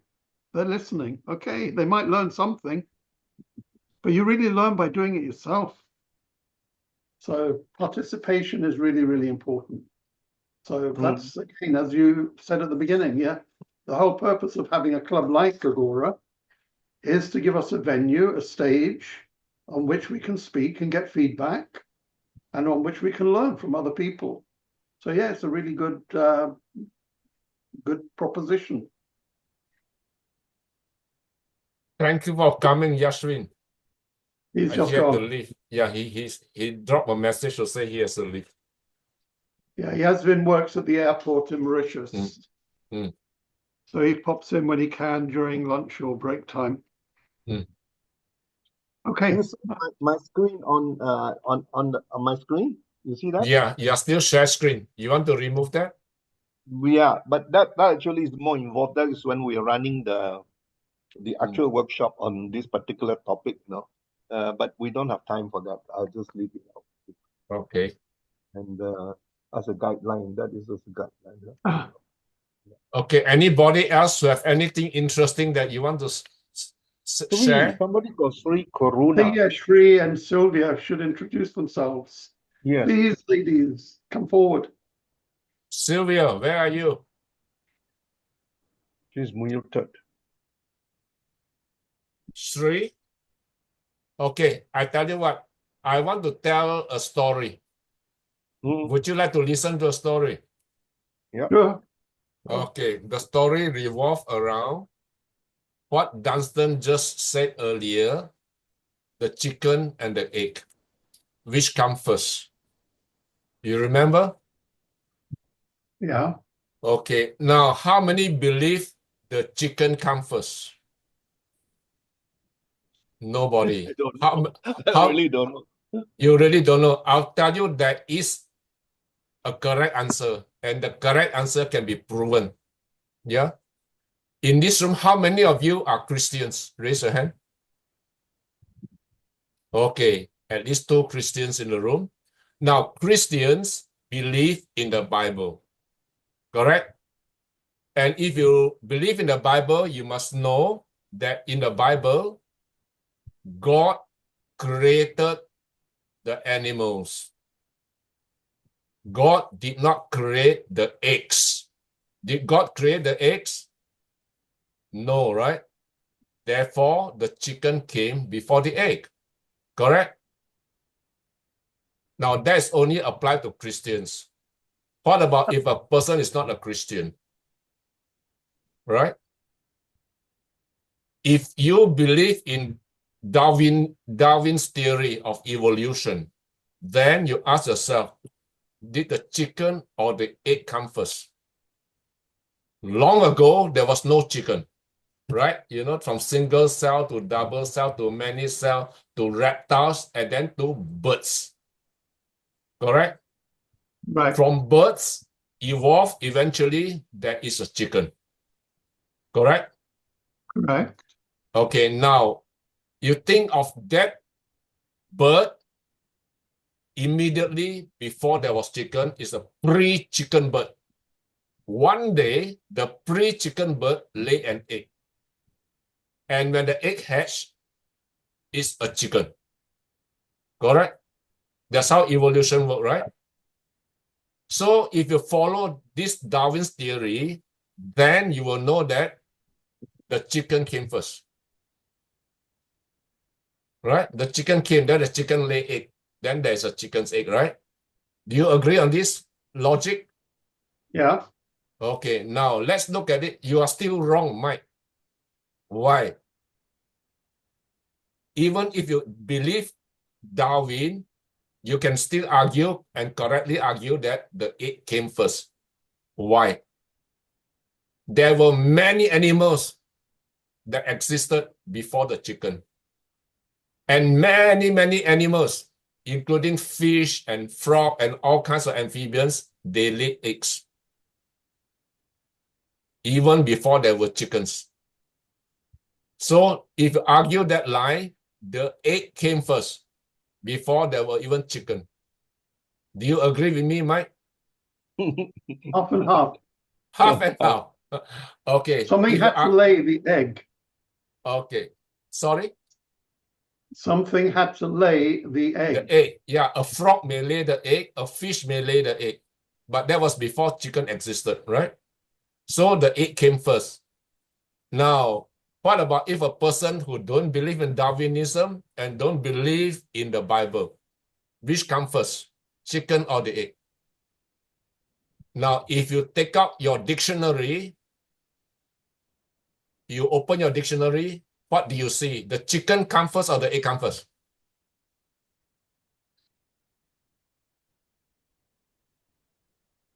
The chicken, alphabetically chicken. chicken, right? Even if you open a Malay dictionary, which comes first? Ayam. The Ayam. ayam comes first, right? Before the telur. But that's only if you open certain dictionary. Mike, in the German dictionary, which comes first? The Hund or the A? In German, chicken is E first, and then E- Han later. Hahn. E in German is egg. Yeah. I. Hahn is chicken. So in German dictionary, the egg comes first. In the English dictionary, the chicken comes first. So if you want to quote the dictionary as authority, it depends on which dictionary, right? So now you can see that there are legitimate way to argue whether the chicken comes first or the egg comes first, and you can substantiate it, right, with facts, with theory, scientific theory, right? But that is not the right answer in life. I'll tell you what is the right answer. Tomorrow, take your family to a restaurant and order a good dinner. In your order, you tell the waiter, I want an omelette and I want fried chicken. Then you will know which comes first. Whichever dish the waiter bring to your table first, it proves that that is first. If the okay, so if it happen that the waiter bring the omelette, then you know the egg comes first. So this is my story to entertain you for 2025. Thank you for listening to me. I was going to write a book on that, but I never found the time. You can expand on it and write something as well, right? Okay, anybody, we have still another few minutes. Anybody on the entertain us? Any story? I will say something. Sure. Technically, Ban Peng, you were not telling a story. You are just presenting a perspective, different perspective. A story has characters. Oh, So okay. technically, yours is not a story, lah. So I was waiting for a story. Okay. Sorry. I'll give you a story now. Do you want a real story? No, just now you have to admit that one was not a story. Okay, I agree. I apologize. I say sorry. Who has a story to tell? Ban Peng, Once Can I- upon a time. Ban Peng, can Yeah. I say something? Sure. Since Mark brought it up, it's a question which is always in my mind. Is this we always talk about storytelling, story is very important. What is a story actually? I have an idea. There's a but I just theory. want to- There's a theory about what is yeah, a I story. just want to get other people's view. When we talk about stories, what is a story? What other form of communication are there apart from stories? What are the distinctive feature of a story? Perhaps you guys can give some idea, because I'm writing on it at the moment. No, there's this thing about the plot, the character, the setting, the challenge, the resolution, blah, blah, blah, right? So there is that if you go into Google search, there's a structure. I mean, there is the characteristics of the story is listed there. Mm-hmm. From Or an you have something else in mind? untraditional point of view, a story is like what a professional usually tells to the client who's got no experience with something. So he tells a story, his experience, his personal experience, and try to relate that sequence of event to the understanding of his audience. For example, someone who's never gone for a pituitary tumor removal. So he's got to understand what is a pituitary removal. He's got to tell the person what is the pituitary in the first place. And in order to explain that, it's preferable. In those days, in Reader's Digest, we have Jane's body parts and we've got Joe's heart and Joe's. So all this is fabricated. It's made up by human beings into a story where the chief person is that particular part. For my situation, is the pituitary gland. So it's you're multiple plot things. talking about like Ban Peng said, it should have a Non-traditional. plot and all that, isn't it? Then a sequence of No, events. there it? isn't a real plot. There is only Yeah, that's a why I say a story must have sequence of that, events. is it? Mm. That's your definition of a story? Yeah, okay. No. Why is it? I mean, Parameters. I actually I'm not. This is not a facetious question. You know, it's a serious question. You know, I'm writing a book on it. Yeah. Why do we say story is attractive to us? Because Why? stories What are is the easier to remember. And they Yeah. are Why? easier to remember because a story allows you to connect dots in a way that the human mind is accustomed to working. Mm-hmm. So E equal to MC squared is not a story, right? Isn't it? That's a formula. Yeah. No, A but there's a story with a story behind the beginning. formula. Okay, No, there's a, the story would have many anchors, and the mind needs anchors in order to remember the message. Mm-hmm. And other than stories, you ask a good question. Other than stories, what other forms of communication is there, or are there? That is exactly the reason I asked. That's really a Because I've good. been reading the last few months, everybody keeps saying a story. I said, what distinguishes story from others? What makes it attractive to us? You know, to the listener. The Is there a ability to certain remember thing about it? and repeat. the story has emotional content. Mm. Other things are factual. They may not arouse the emotion, right? Mhm. Now, stories allow you to develop the character of the different parties in the story. So there's a character development, right? Now, it allows you to paint pictures in people's mind. When you talk about the setting, talk about how these people stand, how they walk, how they dress, how they feel. These are all the engagement that other forms of communication don't have these facilities. They are just factual presentation, whereas this one, the depth of information is very different, right? So you got different pillars going down in terms of character, in terms of visual, what you see in your mind, what you feel in your heart, what you think when you're listening to a story, right? So when you listen to a story, you listen with your ears, with your eyes, with your brain, with your heart. You listen with every part of you. Is different from a factual presentation where it's engaged only the thinking brain. Mm. Mm. That's a good point. Yeah. Next question. Is there a difference between a parable, or is that a parable is a story in the Bible? Yeah, story. Parable is a story. Parable is a story with a lesson.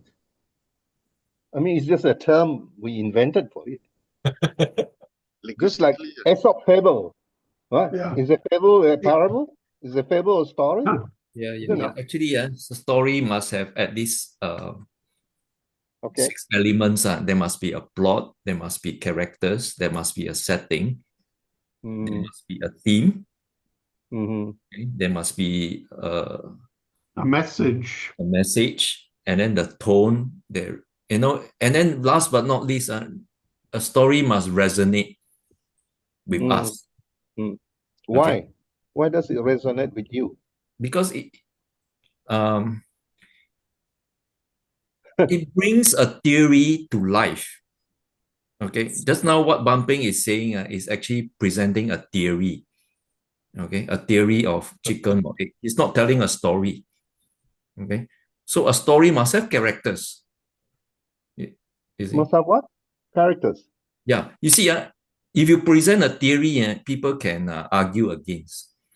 But if you tell a story, nobody can argue against because a story is a story.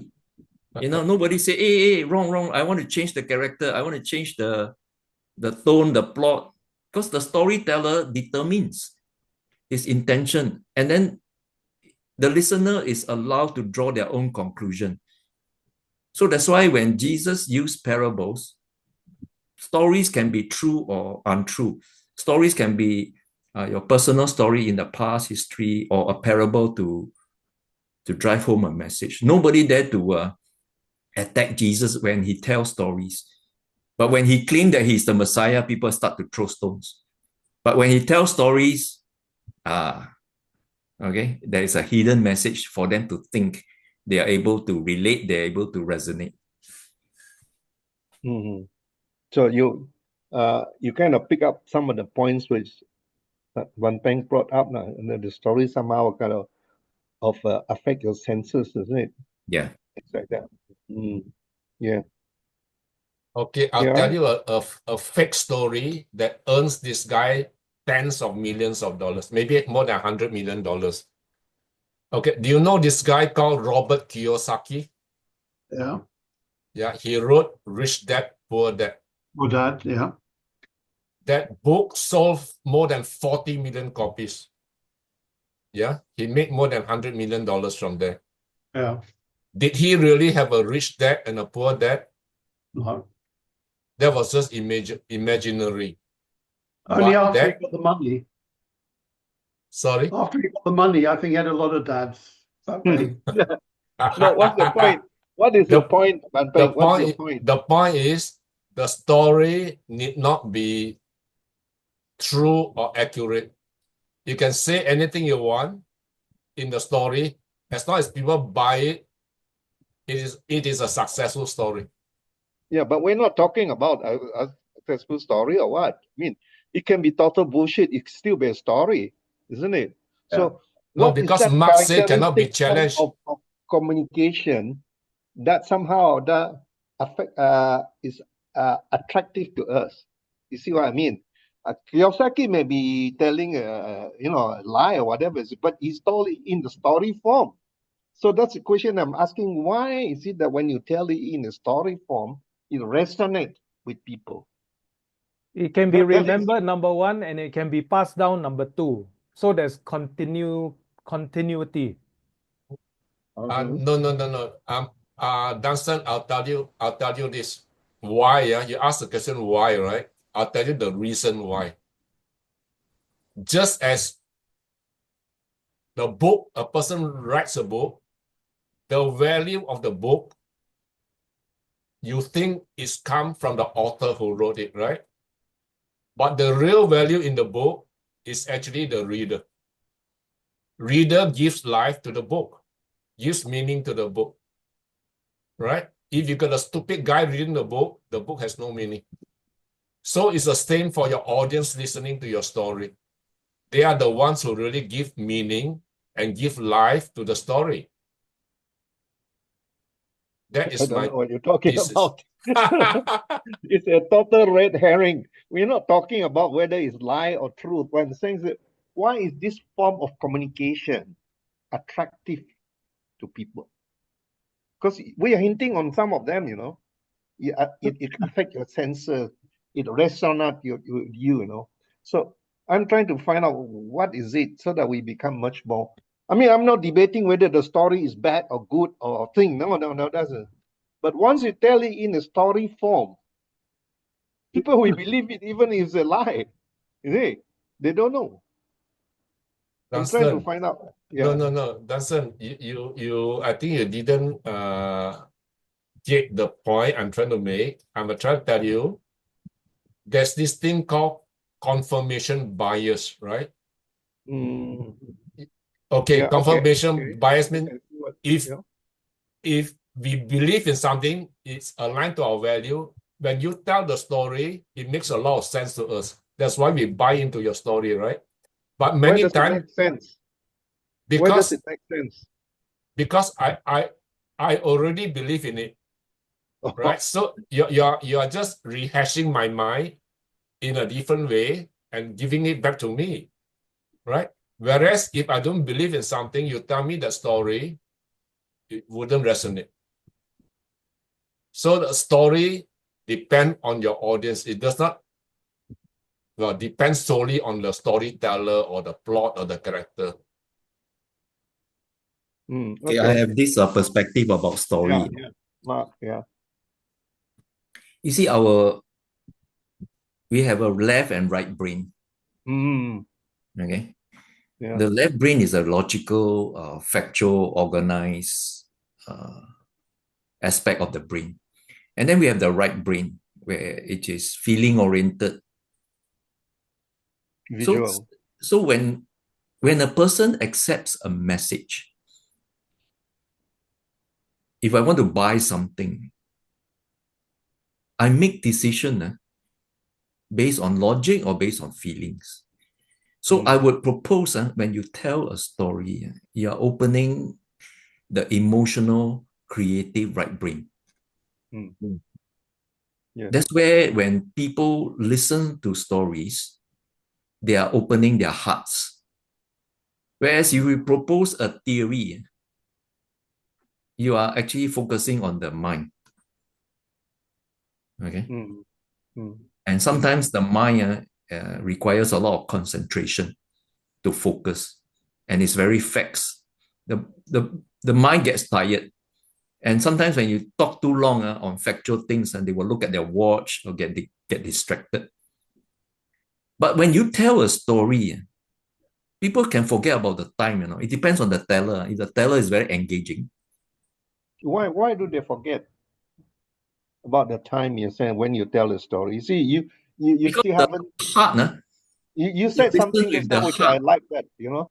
When you listen with your heart, something you produce a certain kind of hormones, Okay, the endorphin and all the that. emotion, the hormones, the endorphins, and then a sense of expectation. I want to know what's next.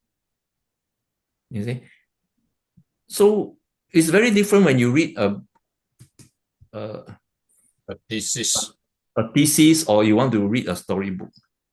That's why some people, when they read a storybook, they cannot put it down. But if you read a theory, a science theory, chapter by chapter, I cannot read more than 3 chapters. I cannot remember.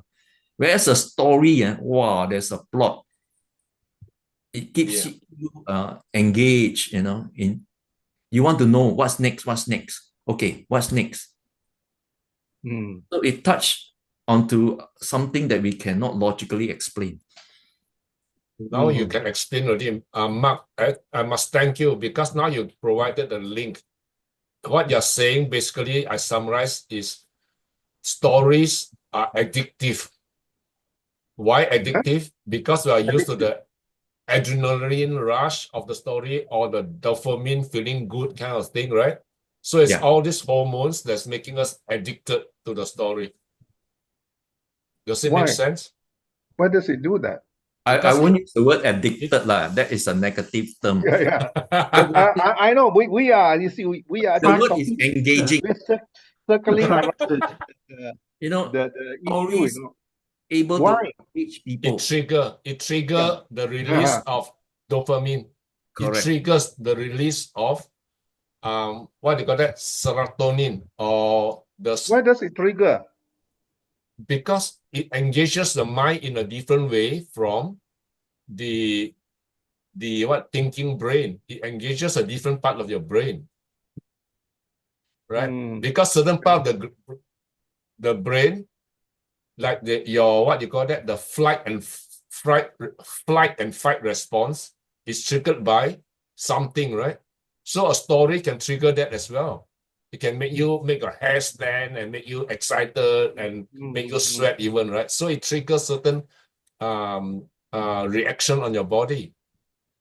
And then that is a feeling. Sometimes it's so nice.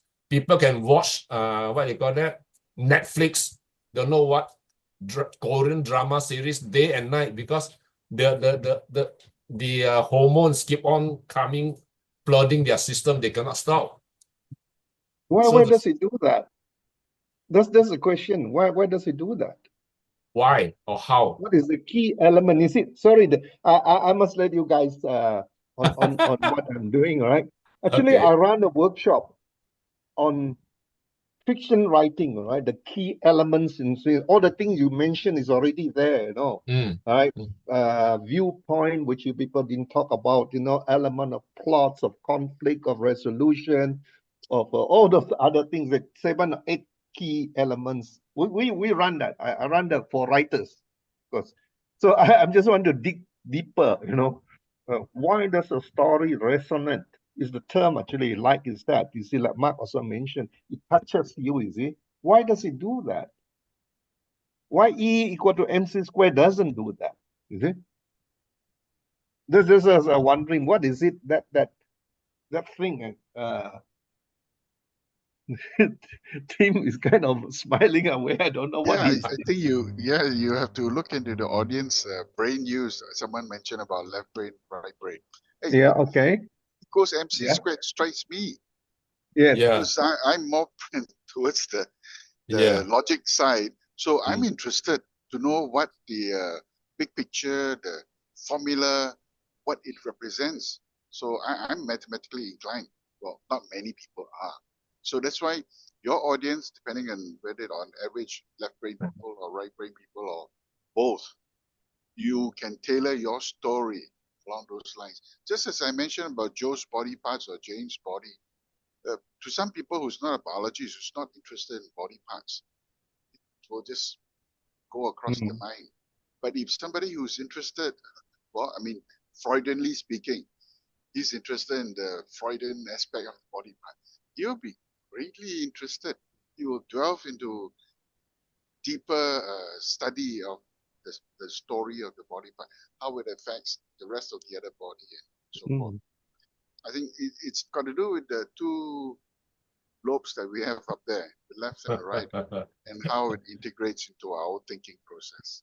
Yes. At the Yes. end of the day, I mean, thank you very much for our honest explanation. Even though we are looking at different parts of something, the parts of the whole.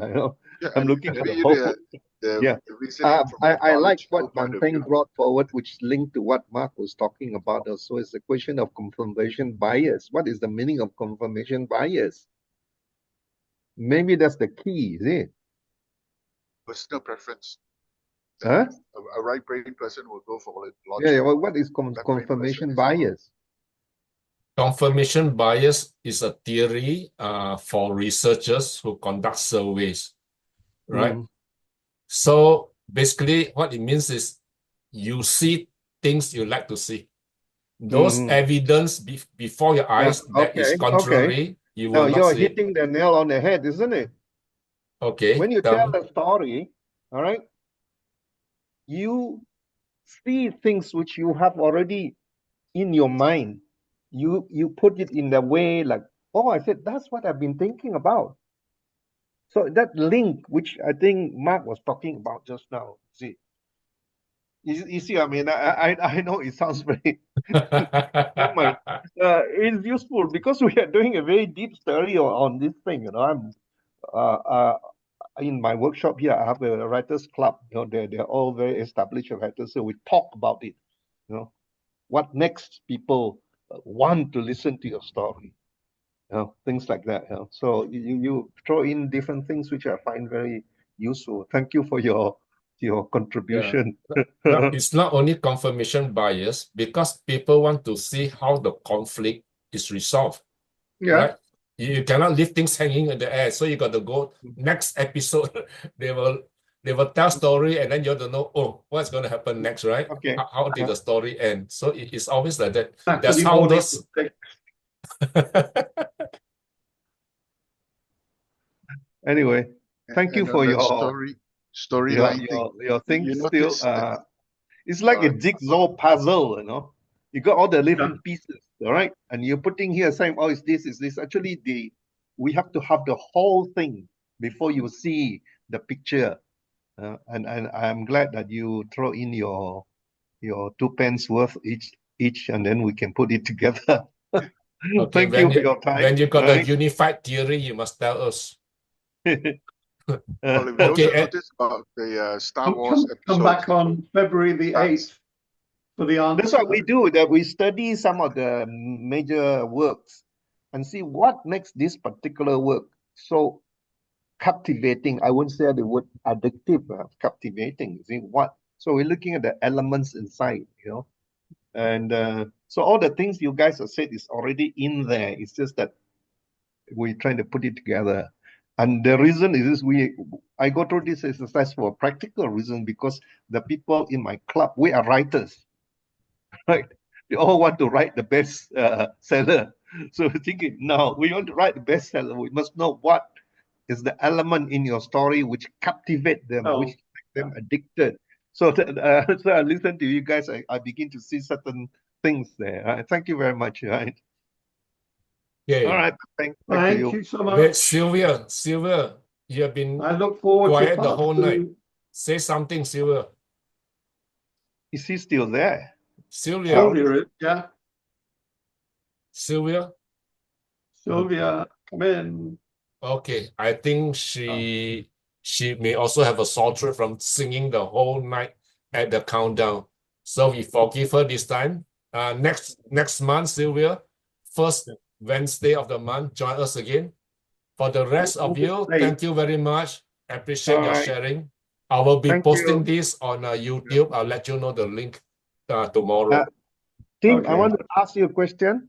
Sure, Thim. go ahead. I was trying to say something, but anyway. Yeah. No. go first. Before I forget, how do you get the script of the? You said that you use an apps or something to You take subscribe to the there's a script in the Oh, meeting like that. Phantom. At Phantom, is it? FATHO. Yeah, we have been recorded. If you notice, I've got my Yeah. team's private note taker. Yeah. So how do So- I get a phantom thing? I will subscribe. get it first. Well, Huh? you don't have to. It's free, but I subscribe just to get the extra features, the additional features. Like I Yeah. can change my But name now. you can tell me where to say, because I have a few different groups, you see. Yeah. So we have some very intense discussion, and I want to record it, document it. Google, Yeah? in Google, Huh? search for in It's called Google. Phantom, is it? Yeah, search for FATOM.video. That's Okay. the parent Okay. company. Then it will transcribe whatever we are saying. Absolutely, and it's great for meetings because Yeah, I our know. I saw brain the thing you doesn't- did. Fantastic. and that's Yeah. just done automatically by AI. Yeah. Wow. I love Dunstan, it. my- You've also got that in Zoom with the AI companion. But I still don't know That how will to give use you a that one. summary. My office use And on the another one. bottom I forgot line, what's the AI, name. next to participants, AI companion. If you click on that, the host has to approve it, but then you can get a summary and you can ask them, I think there are 4 questions, like were you named in the speech? And then what are the action items? Is a really useful So it is in the Zoom, is it? in Zoom. It's standard Zoom, but you just need the host of the meeting to AI open it. companion, for is you. it? Yeah, the Yep, host AI needs to companion. approve you. Phantom Oh, has here an it says. additional feature. Phantom will give you AI option now. You can actually ask during the meeting, something was discussed based on this topic. Who were Yeah. discussing it? This AI, you can extract the database of the minutes you've done or the AI has done. It's like a minute of the meeting, lah. Essentially, it's Absolutely, like a minute. absolutely. Yeah. Very powerful, very And it's powerful. very quick, very quick. Yeah. I think Okay. AI is moving so fast that we're not keeping up with it. Yeah, I think there Ask is the so question much here. out This meeting is being transcribed for AI companion. It says here at the top of my Yeah. screen. Yeah, click OK. So I said, okay, then it record, it will transcribe Yeah. all what we've said, there. right? If you Then Ban would know click all on about it now and ask Huh? Ban Peng to Where approve does you it come out? How do I on extract It will be screen, sent on to the Ban, the screen. host. It will On be the sent to screen. Ban. Send to Ban Peng. I'll make you the Yeah, you co-host. just You can click do on it. I can make you You click on co-host. You can record it. Okay. No, I mean the one I want it for is not The this AI group, it's a companion. different group, yeah. Yeah. But we have very serious meeting that group, so I want to record everything was being said in that Yeah. meeting. Yeah. Okay. Thank you very much. That's been Okay. very useful. Thank Thanks. you. Good Bye. night. Bye. Bye-bye. Happy New Bye-bye. Year. Bye. Bye-bye. Happy New Year. Happy Bye-bye. New Year. Bye. How do I See get you out? soon, ET.